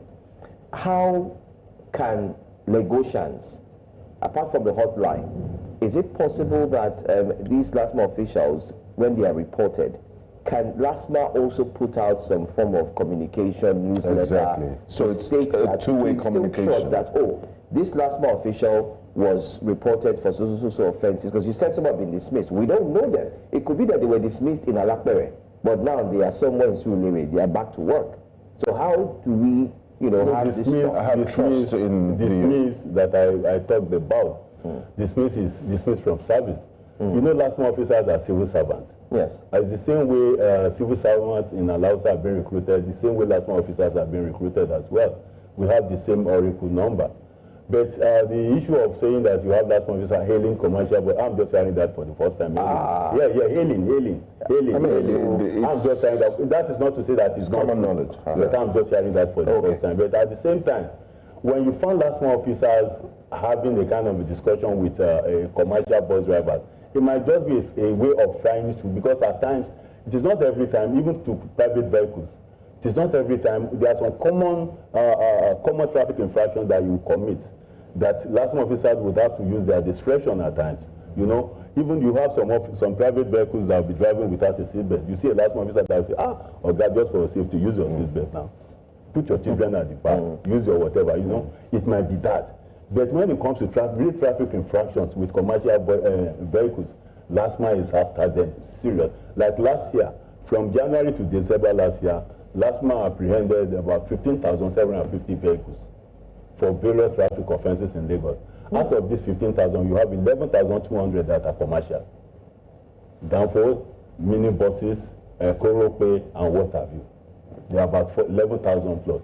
But the problem people have with LASTMA about this commercial bus driver is that once you apprehend the commercial bus driver, they live on daily income. Yes. So once you apprehend them and take them to the office, if you issue them a referral, at that moment they will head straight to the mobile court. And once you get to the mobile court, they prepare all necessary whatever for you. Then you get into the court. The magistrate, after adjudicating, put up a fine that go and pay so amount of money. If he doesn't have such money, you have all these union members that will rally around on his behalf and get this money for him. He will quickly go and make that payment. Before you know it, on that very particular day, you have his vehicle released to him. That's why you don't have most of these commercial buses within our yard. And private vehicle owner, like when I was coming, I had just only 1,500 naira inside my pocket when I was driving down to your studio now. If eventually, I didn't mean I'm just a civilian, I'm just a public driver. If I commit any traffic offense, if I'm being apprehended by LASTMA officers, taking me to court, asking me to go and pay 20,000, I cannot afford that for today. I can't talk of tomorrow. The car will still have to be there because I have one or two domestic issues to cater for. And with that 1,500, I can't release a penny out of it because I'm not taking my breakfast. That's why you have most of these private vehicles within the yard of LASTMA trying to sort out a way at which, to meet up with the fine being given to them through the mobile courts. And let me tell you, these downfall drivers we are talking about, just early, towards the ending of March, LASTMA carried out a massive enforcement directed by the special advisor to the Governor of Transportation, Honorable Sholagiwa, at Idumota, Ido-Asis, because we do receive a daily complaint about commercial buses trying to reverse right from Ido down to Idumota. We carry out that massive enforcement within Oyingbo, Ido, Ejado, Nibu, and Adeniji Adele. 87 commercial vehicles were apprehended on that very particular day. The enforcement was led by the General Manager, Mr. Bakari Oki. The reason why we have to do that was that the vehicle, instead of them to move from Katabridge, enter Idumota, to go and turn from Petty and what have you, they will turn from Ido as if they were going to Oyingbo. Now they will put it on reverse. Reverse from Ido down to Idumota on that Katabridge. You can imagine how these drivers, commercial drivers, how mean they are. You will reverse. In the course of trying to reverse, a lot of LASTMA officers have been injured. A lot of innocent members of the public have been seriously injured. So we carried out, and 89 of them were apprehended. Just about 2 months ago, LASTMA officers working at Agidingbi Junction here, they saw a trailer coming, and they stopped this trailer because right from Agidingbi, he had committed a traffic offense. Now, while trying to stop this trailer could not keep on driving recklessly. He had to hit one of our officers. As I'm talking to you, to God Almighty, with his right leg has been amputated. You know, so these are the series of things that LASTMA faces. You can imagine a commercial bus reversing from Ojota down to K2 tipper garage. A LASTMA officer stopped the driver, telling that no, I won't allow you to reverse down to tipper garage. He pretended as if he was moving back to Ojota. Put it another reverse again. LASTMA officer thought that, you know, he had obeyed him and, you know, hit that LASTMA officer. Wow, that's As I'm talking to you, we have nothing less than about 7 LASTMA officers still receiving treatment at various hospitals across the state. And I'm hoping that, you know, this will... of these commercial activities of these commercial bus drivers. Thank you for highlighting that. I'm hoping that this will create awareness and ensure that we have less scenarios like that. I want us to quickly talk about, there's another accusation. We've had reports being sent to us, and this time around they're talking about speed limit trackers. And I don't know if that's something that you can speak to or if it's within the purview of the FRSC.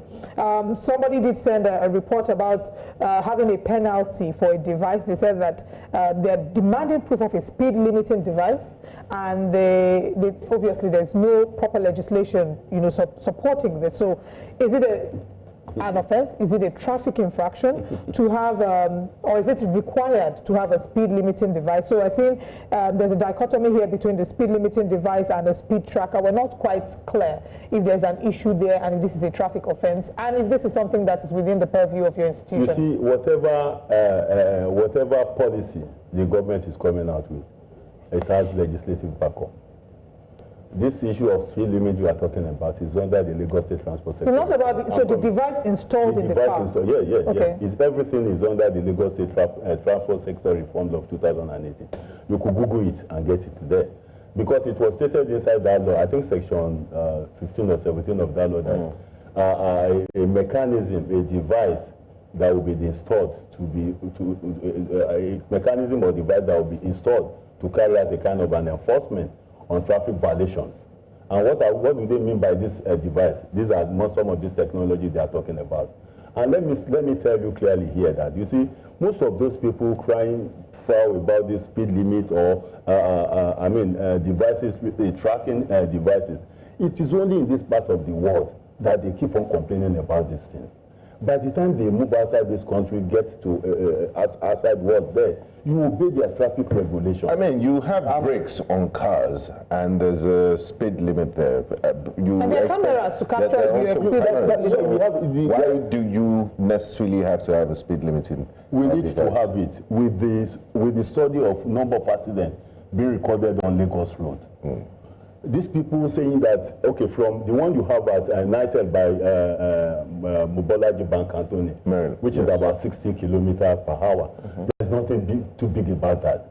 It is just for safety, to reduce accident, and to ensure proper traffic movement.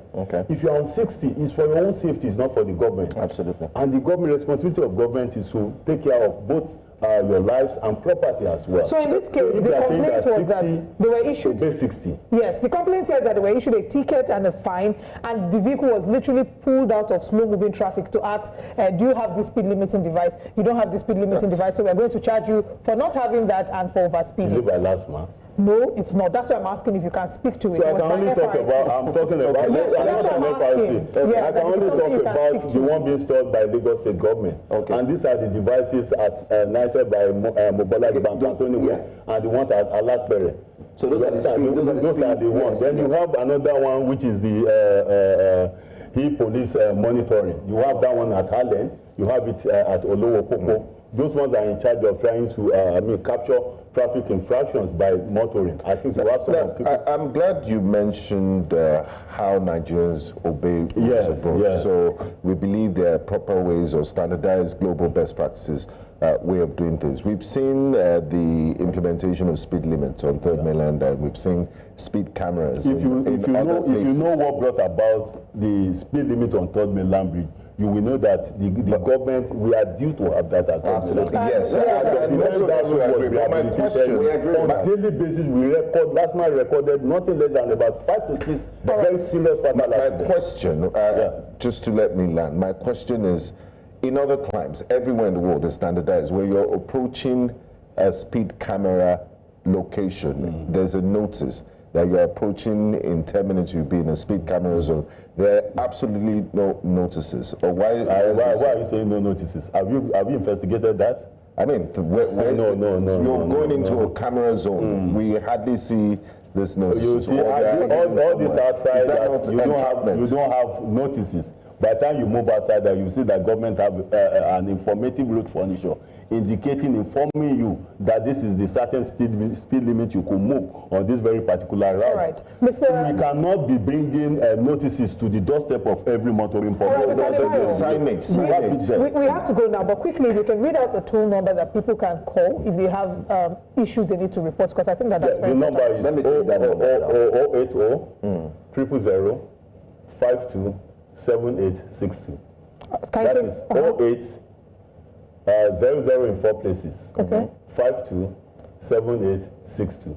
All right. Then we also have a physical complaint center. In case you could not make use of your phone call, you could come to our office. We have a physical complaint center where you could come and... Where is the office? The office is associated. Mr. Admiral, we have to go. Thank you so much for your time. We have to bring you back because we haven't exhausted this conversation. And hopefully when we bring you back, we can also have FIC, because it does seem that Nigerians are not sure who has what responsibility, and there might be an overlapping. You know about LASTMA is very, very clear. All right. LASTMA is to monitor and control. I would also like to go on a physical patrol with you. Okay, no problem. We have just had a conversation with Mr. Adebayo, Director of Public Affairs and Enlightenment Department of LASTMA. We'll go now to show you what we've discussed so far and share what's coming up next on Breakfast Central. On our recap today, let's tell you quickly that we've talked about the Nenadi Usman-led meeting as they held NEC meeting in Abuja, the NEC meeting. Of course, you had another one. Abuja's election as Labour Party chairman was illegitimate, according to the meeting held yesterday from the Labour Party. And Rivers administrators shuns court order appoints 23 LG administrators. And this conversation was a very, very thick one. Coming up next here on Breakfast Central, still to come. Coming up on Breakfast Central, Sowore leads protest, demands IGP's removal. We'll also bring you the newspaper front pages. Remember, you can call in and share your thoughts with us. And Olive will be telling us what Nigerians are saying. Do stay with us. Breakfast Central continues shortly.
And this is Breakfast Headlines. I am Benga Boroa. Less than 24 hours after the adjournment of his defamation trial, human rights activist and politician Omoyele Sowore has led a protest to the Nigerian Police Force headquarters in Abuja.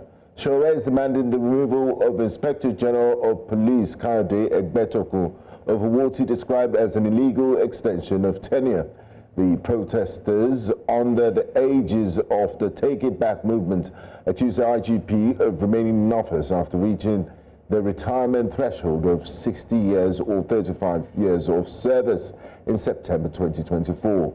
They also reference a statement by the Attorney General of the Federation which affirmed the IGP's tenure had expired and described President Bola Ahmed Tinubu's continued support of the stay as unconstitutional. The sole administrator of Rivers State, Vice Admiral Ibok-Ete Ibas, retired, has announced new appointments to the state's civil service and local government service commissions.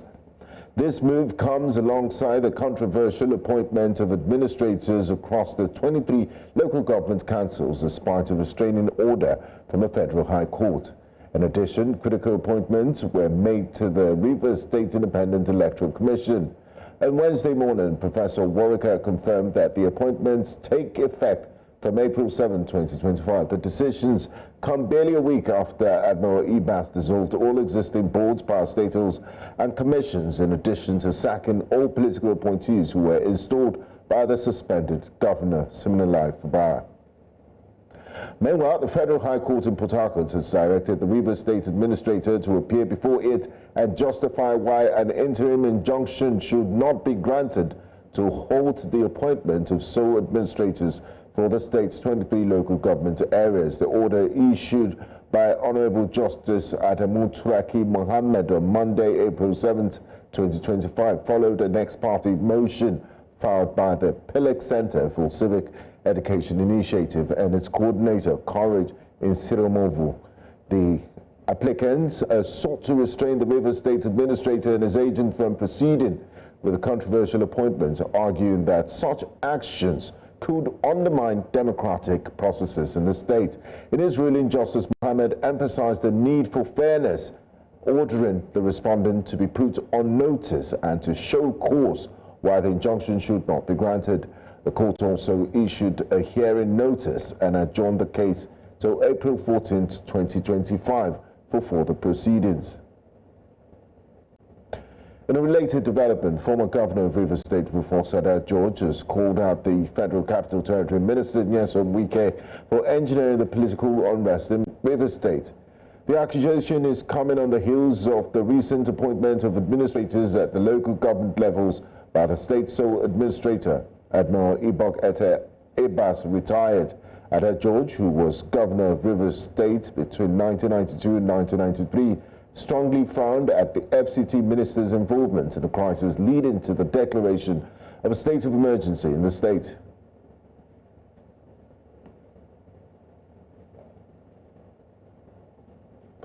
Away from that, members of staff of the Ondo State-owned Rufus Giwa Polytechnic have commenced an indefinite strike over non-payment of their salary arrears by Governor Lucky Aiyedatiwa. The workers on the various unions staged a peaceful protest on the Polytechnic campus. They lamented that in addition to being owed for 6 months, the state government has not implemented the national minimum wage for them. Union Chairman Julius Olubenga appealed to Governor Aiyedatiwa to authorize the immediate payment of the workers' outstanding salaries. He also demanded the commencement of the payment of the new national minimum wage for workers.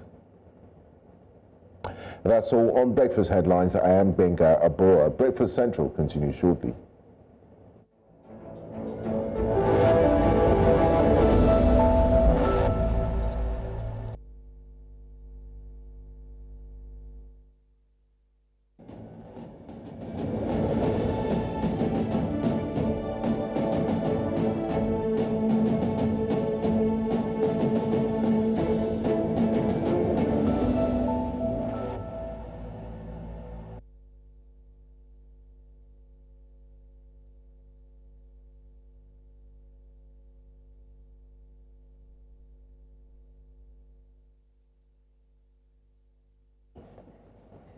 According to Nigerian law. I hear your event charge is 3 million. Hi guys, can you hear? Who told you about my event charge? So we'll come back with introduction of papers and guests. Then we'll now go to Biola immediately before we start analysis. Start from where I want to start now, so let me just leave it. Which organization? Can you hear me? That's my risk card. That's my risk card. I have my way now to get my own information. That's what I'm saying now. Come back to us now with papers thing. Before we go on the papers, let's quickly join our reporter. Do you understand? Metrics Choice Award, May 23rd.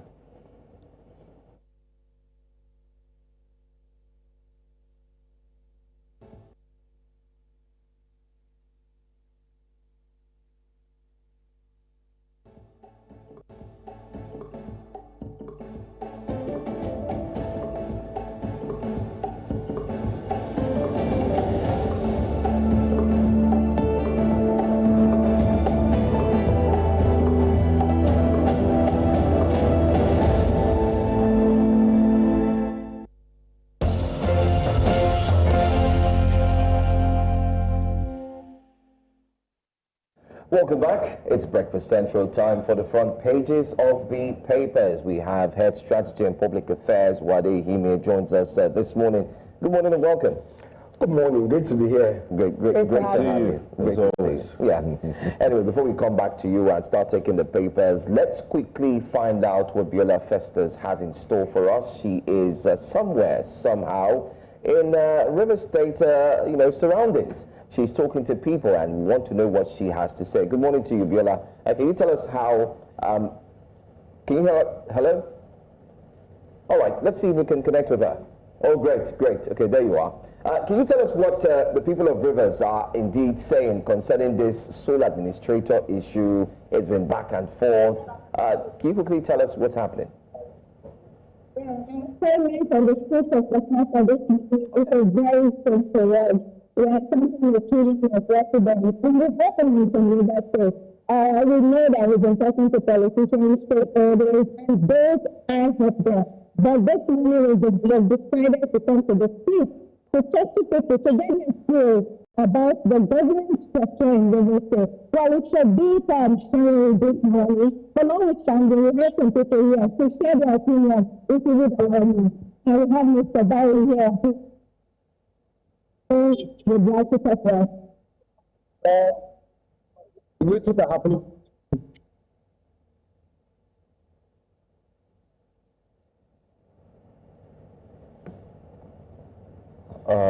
Okay, we seem to have a little technical glitch there with the audio. We sincerely apologize for that poor audio there, despite trying to hear what the people of Rivers have to say concerning the sole administrator. Very important conversation, and we hope to connect again with Biola Festus to find out what Nigerians are saying, especially River State. But let's go straight to the papers, and once we establish connection once again, we would reconnect and have that wonderful conversation. Wade joins us as we take a look at some of the papers. Let's take a look at the first one this morning. The Nigerian Tribune will be the first newspaper we would be looking at. Ibas under fire over appointment of LG administrators in Rivers. You see there, it's the biggest story so far on the front page of Nigerian Tribune. Labour Party, one party, three chairmen. Let's start off with one so we can make use of our time properly. Let's start with Ibas. What's your take on that, Wade? I don't see anything different from what is done as a sole administrator that anyone who has been appointed wouldn't do. Elected officials are expected to conduct elections to get local government chairmen, which is the way to go. However, if you have been appointed sole administrator and you are going to have to run the state using executive orders, then you have to work with the people who are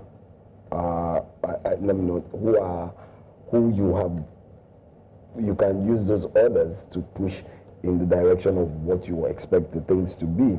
When you consider the fact also that with the Supreme Court judgment that on local government autonomy, then there is a need for you to have people who would work with the sole administrator in line with ensuring that the plans for River State through the budget system, through the infrastructure and economic development program is being done. Will he have the full cooperation of elected local government chairman? He should, because he's the one who is the chief executive of the state. But I guess what he has just done is to say, okay, you know what, let me bring in people who would oversee the state so that we're not going back and forth in terms of whether when I sign an order, it's going to be adhered to or not, and I think that's what he's done. So I know it's been challenged. Convenience or necessity. Necessity, doctrine of necessity. So I guess that's what he's done, and he's been challenged in courts. We know that they haven't given a final decision, but I guess he would. I think he will get away with it. All right, I mean, we will get to find out. We know that there's a case in that regard. The hearing will be on the 14th of April as well. We'll see how things turn out. On the Punch newspaper, the front page of the Punch, fuel prices may fall as FEC renews Naira for crude deal. Dangote and NPCL expected to review prices this week, according to marketers. Labour Party split into three factions as Apapa declares self-chair. Brain drain, Nigeria loses 14,815 nurses, midwives to UK. I'm saddened by happenings in America, Shoyinka says. No increase in my fiscal assets after presidency, Buhari says. Tinubu hails Jimovia after prestigious London honor, and Rivers administrator under fire over local government electoral chiefs removal. Let's talk about the fuel prices. They say they may fall. There's a renewal of the Naira for crude deal, which has been a major cause of concern in the past few weeks. So is this finally laying to rest the drama within the NNPC? Do you think that this is also has been birthed as a result of the new firings and hiring, the new squad, the new sheriffs in town? I don't think it's about the new sheriffs in town. It's about you sitting down and agreeing on the modalities of an agreement. Two business entities have to agree. Well, one government entity who wants to ensure that business is run as transparently as possible, and another entity who wants to ensure that the terms and conditions that have been given to them. Like I said, I think it was on this show too, that I said, I think one of the sticky parts was, what was the exchange rate? And I guess they've come to terms with that. I think, in my opinion, what they should do going forward, I think it's another 6 months contract, is by the 4th month, you should start looking at what has happened in reviewing it. Well, aside from reviewing it, I'm looking at what has happened with respect to the exchange rate. And then you start permutating or formulating the theories of how much the exchange rate should be and where it should be at that point in time, so that those negotiations kick off and then you have a midpoint. If the Naira appreciates, for instance, the Naira has depreciated over the last 2-3 weeks. So if the Naira appreciates and it gets to 1,200, who gains? Is it Dangote or is it the federal government? Very delicate balancing act. Exactly. Yeah. So those are things that you have to consider. But yeah, with the new sheriffs in town, I guess this would have been signed either which way. You just needed to agree on those terms and modalities. The good news here. It just makes it good that there's a new sheriff in town and signatures are. The good news here is, but I don't know why they're using the term may. May is conditional. It should fall. I mean, the price of crude oil. Well, it should, if the exchange rate does not continue to go up the way it is. It will drop. I do think it will drop a bit. It might go back to the 860, 800, 860 range, maybe. I haven't seen the agreement, so I don't know what the exchange rate details are. But it should, because crude oil prices have been between 70, it's not even up to 70, $72 over the last month or two. So that's favorable for those who want to bring in petroleum products. But for Nigeria, with a budget of $75 per barrel for planning the Nigerian budget, we're already losing about an average of about 3 naira, 253 naira to a barrel. So there is definitely at this rate going to be a deficit, an additional deficit to the already established 13 trillion deficit, in my own opinion, because Trump has decided to suspend the tariffs for 60 days. So hopefully things will go back to where they used to be. There's another issue on the front page of the Punch newspaper I would like us to touch on. This brain drain. We always talk about the doctors. The health minister, Dr. Partey, said we lost 16,000 doctors in the last few years. And now there's a report saying Nigeria loses 14,815 nurses and midwives to the UK. So at this rate, are we going to end up with native doctors? No, this is a serious issue here. But we saw this coming, didn't we? I think last year we spoke a lot about it. How do you keep them in the system? How do you keep them in the system? Two ways. One, economics. If the economics are not working for the individual, then they will look. You see, people migrate not because they really want to, but many a times it's based first and foremost on economic ties. Then the next one is family. But we can't all live. I'm here. We are here. Not all of us are going. I don't plan to go anywhere. Are you sure? If I wanted to jump out, I jumped out in the 90s. or the 2000s. I had that chance. But that's Anyway, your experience. But a number of them, you ask, unfortunately, when you ask a number of young Nigerians, young Nigerian professionals, what is the Nigerian dream? They will tell you that the Nigerian dream is to go abroad. That's them. And do you blame them? I don't blame anybody for doing anything based on economic issues or economic reasons or family reasons. Yeah, what you need to do, and I was having a discussion with someone earlier in the week, is we need to push for a system whereby not just public or everybody needs to understand that minimum wage has to improve and improve systematically. And how do you do that? By creating the right kind of production system in Nigeria. Are you with me? I grew up in this country. I haven't run anywhere and I don't plan to run anywhere. I'm probably too old to run anywhere though. But the fact remains that I believe in this country.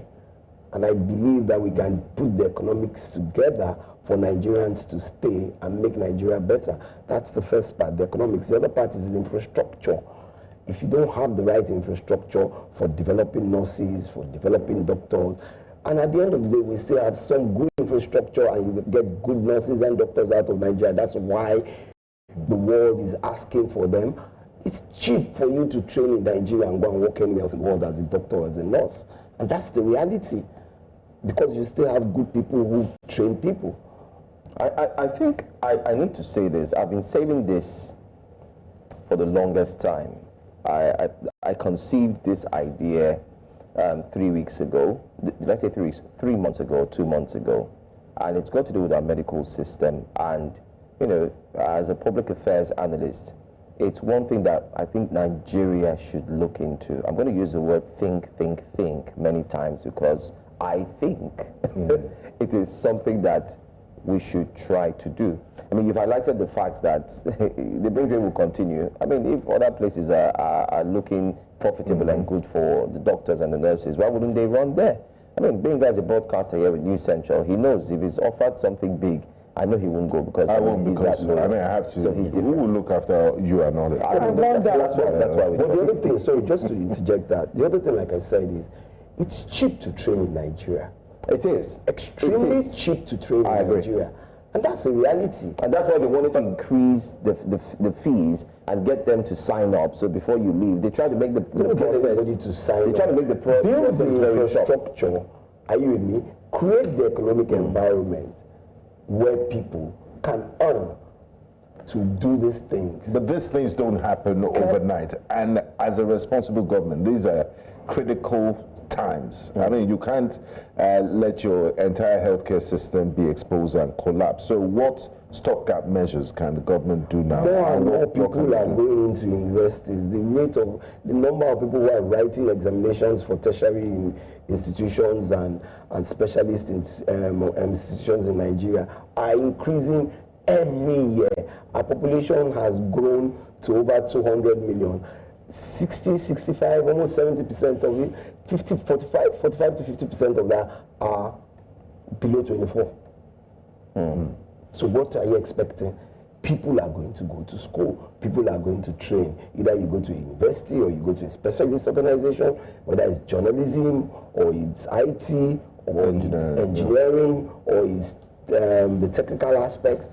People need to develop themselves. So you must create a learning and development system that fits into where we want to be. I have this idea. I mean, I know we have an advert pretty soon. We're looking forward to go for a break. But my thought would be that I think the banks, the owners of the banks, take for instance the banks that we know, I don't want to mention names, I think they should be given licenses to branch out into the medical field.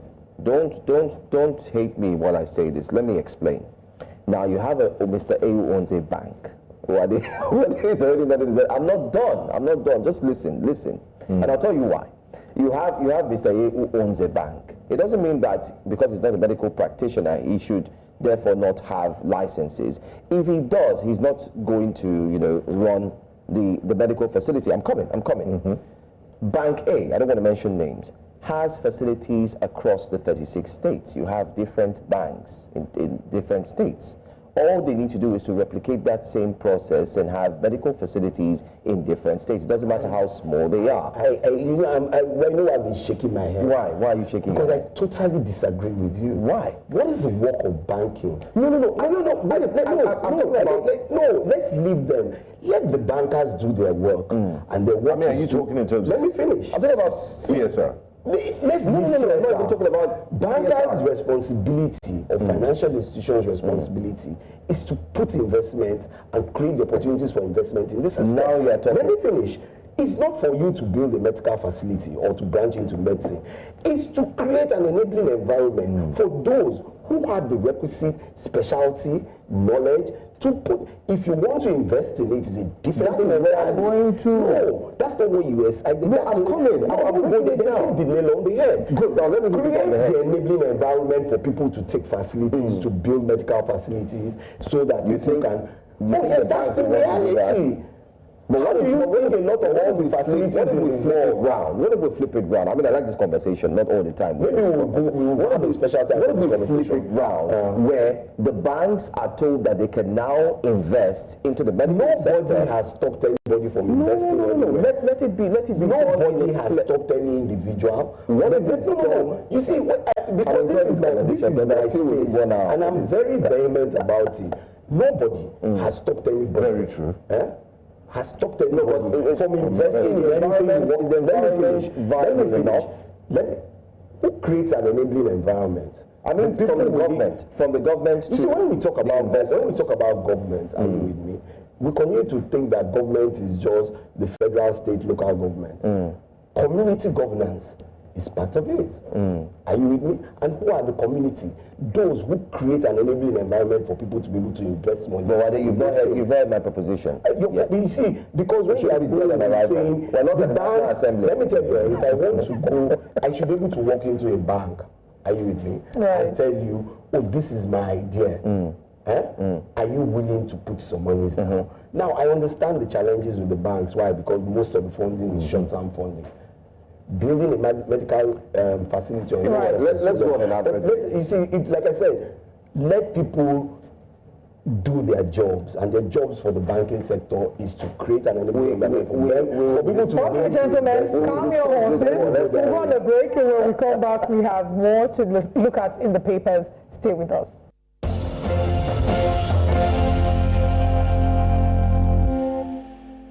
Back to Breakfast Central. We're still looking at the newspapers, and we have Wade Ahimie still with us. And this time, we're moving to our final paper, the Nigerian Tribune. On the front page, there's several other stories. I won't pick the ones we've already addressed.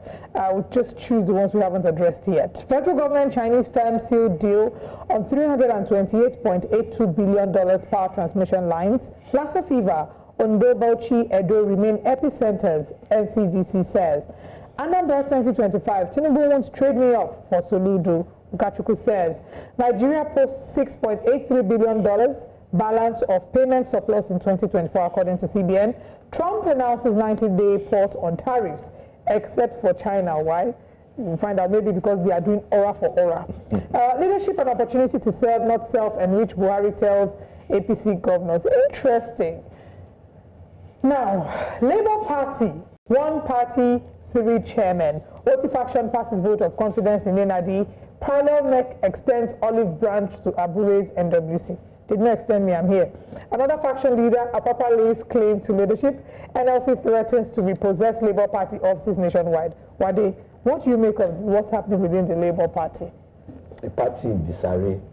They said they are not in disarray. We had representatives. No, I'm just asking you to also respond to them. They say that it's normal internal issues that happen within every political party. That is what's happening in the Labour Party. Which is true.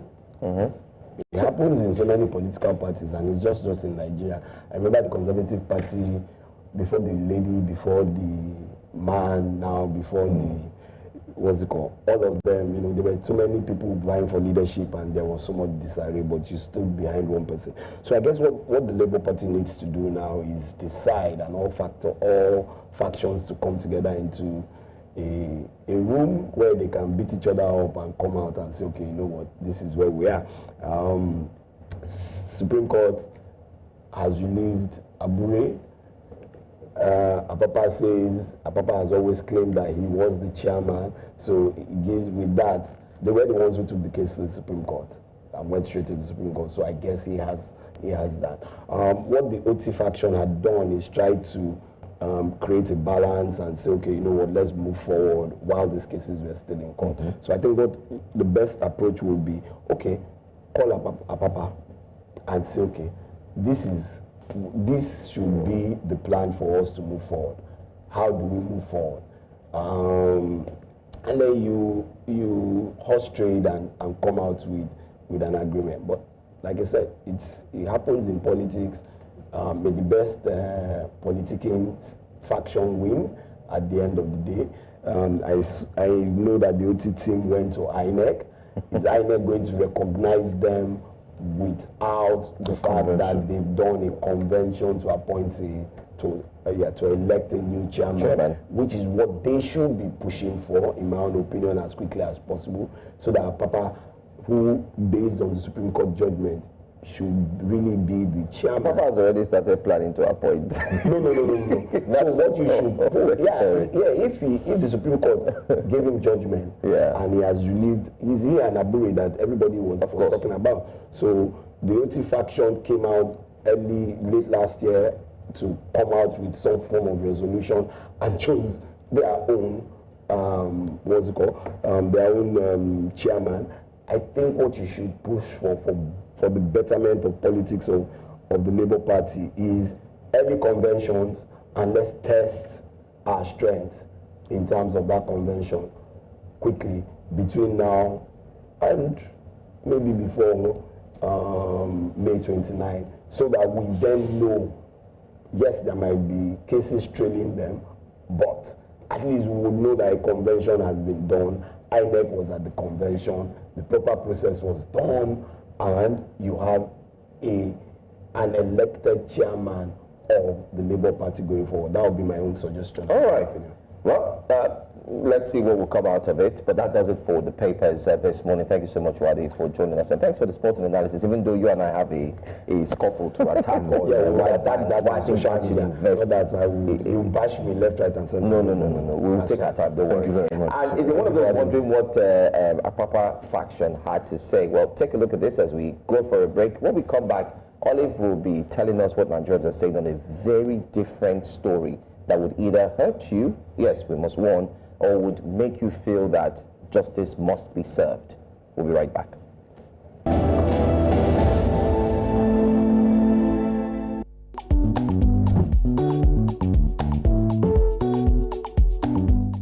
Welcome to What Nigerians Are Saying, where your opinion counts on the matters that everyone is talking about. Gentlemen and the audience, you probably remember a photo. There's a photo we're going to show you now. It's a photo of a young boy, Yusuf Alabi Quadri. That's him here.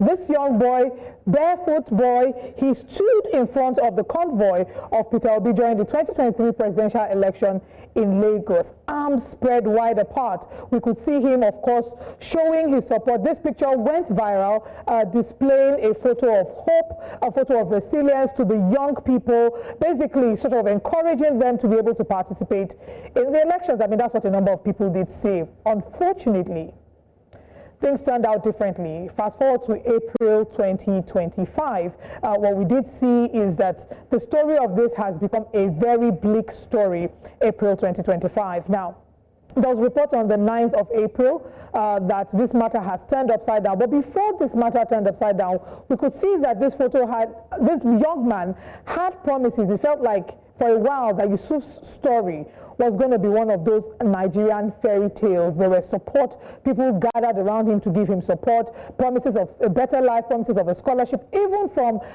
Cubana chief priest. But on April 9th, 2025, human rights lawyer Inibehe Effiong visited the Apapa Magistrate Court and the Kirikiri Minimum Security Custodial Center, where he confirmed that Yusuf, now revealed to be under the legal age of 18, has been in detention since January.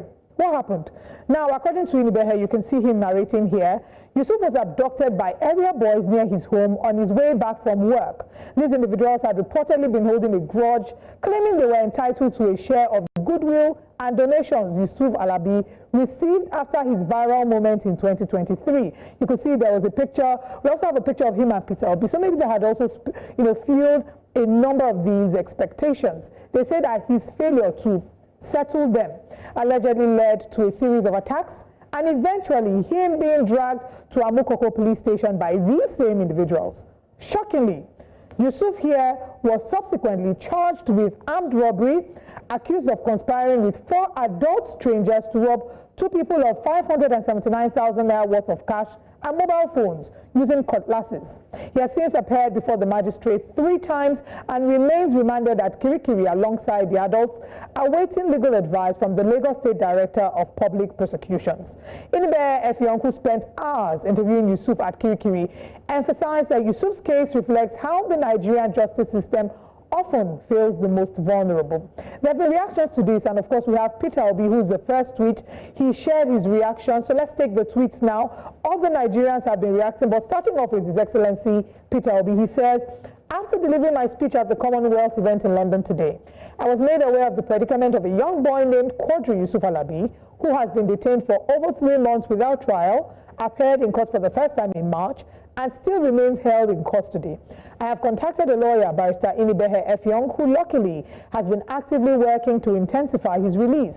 I sincerely appeal to the police and other agents of the government to always operate within the law and the rules and stop the weaponizing citizens, especially our youths, who need our care and love to unleash their talents and energy towards building a new Nigeria that is possible. This is from Peter Obi. The next tweet is from Afam Deluxo, who has reacted to this as well, and he says, his only crime was becoming famous in the last presidential election. Nigeria is a crime scene. Where did this mindset of settle come from? Kai. The next tweet from Tony Milton. Tony also reacted to this as well. And Tony says, did he commit armed robbery or not? That's what we should be asking. If he's guilty, he should serve his time without bias. If he's not guilty, he should be acquitted without further delay and compensated. Olusegun Bakare also reacted to this, and in his tweet he says, a minor has been in detention since January. Police NG, where is your shame? Daniel Rega has also reacted to this, and he says, not too long ago, we addressed the news of some minors fainting in the courtroom. You remember the time when these minors were arrested during the End Bad Governance protests? We did see them collapsing, and Nigerians went out angry and expressing their frustration and disappointment. And of course, he referenced that, saying, today, another minor is languishing in prison.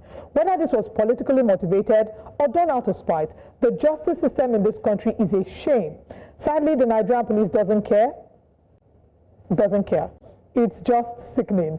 Temi also reacted to this story, saying the court remanded him along with 4 strange individuals who are all adults at the custodial center, pending legal advice by the Lagos State Director of Public Prosecutions, DPP. This is wrong in every way, he says. There is nowhere in a civilized world that a juvenile will be locked up with an adult, not to talk of 4. This here is a big lawsuit. And our final tweet is from Kudus Akombi, maybe because they share similar names, I don't know. It says, political eye service. After you used and dumped the boy, swear. From where to where now? Kudus Akombi. I don't understand. Anyway, gentlemen, Benga, Joe, you've heard the story. I'll get your thoughts. I think I'll start with Benga. I mean, it's very sad, and it's just speaks to our criminal justice system. If he's guilty, fine, let him face the law. If he's not, let him face the law, but let him have his day in court on time. They say justice delayed is justice denied. There's also an issue of entitlement and extortion. Where did we get this culture of anything for me? I mean, if you go around the streets of Lagos, you see able-bodied men just begging here and there, no sense of dignity or shame. And there's a level of entitlement that also comes to that. So they need to look at this. We need to look at our value system and look at the things we really should uphold as individuals and as a community. Then let's get your thoughts. When I read through the story this morning, I felt pained because the first thing you think about is, what if this was my son? Okay, if he had committed any crime, then of course we know what the law says. I think it's high time the police should put out a statement. So this is a call on the police PPRO. We need you to quickly speak on this as soon as possible. Let's get a statement from you. Tell us what's really happening. Is it true or is it not? And the time starts now. If the police delays on speaking on this, then it surely seems like whatever has happened is indeed happening, and Nigerians are still not aware of what's I think I very much align with one of the tweets. I think it's Tammy. I'm not quite sure now. Yes, it should be Tammy. And, you know, the tweet, what we see, unfortunately, regardless, there's just a portion of the tweet that I agree with, that regardless of what this is about, whether it was politically motivated or not, the right thing should be done. Yeah. I mean, locking him up with four. He mentioned this, but I can't remember which of the tweets now. But first of all, you can't keep a minor. According to the reports, he was 15 at the time that this happened, and now, as at April 2025, he should be 17. You can't treat a minor in this way, regardless of what your political affiliations are, regardless of what your tribe is. Unfortunately, this again has revealed how very divided along ethnic lines we are. I didn't take some of the tweets. There are a number of the tweets that if you see these tweets, you'll be upset. People are saying, how can a Yoruba boy be supporting Peter Obi? You know, there's so many tribal comments there.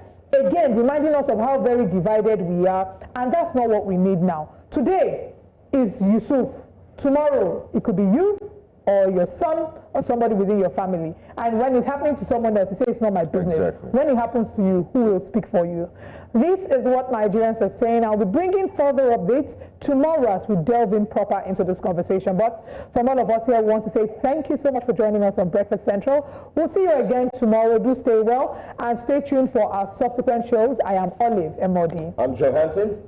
And I'm Benga Borowa. See you tomorrow. Bonjour. Au revoir. Bonjour. We're waiting for that. Yeah. So much energy. Bonjour, you know. Yeah.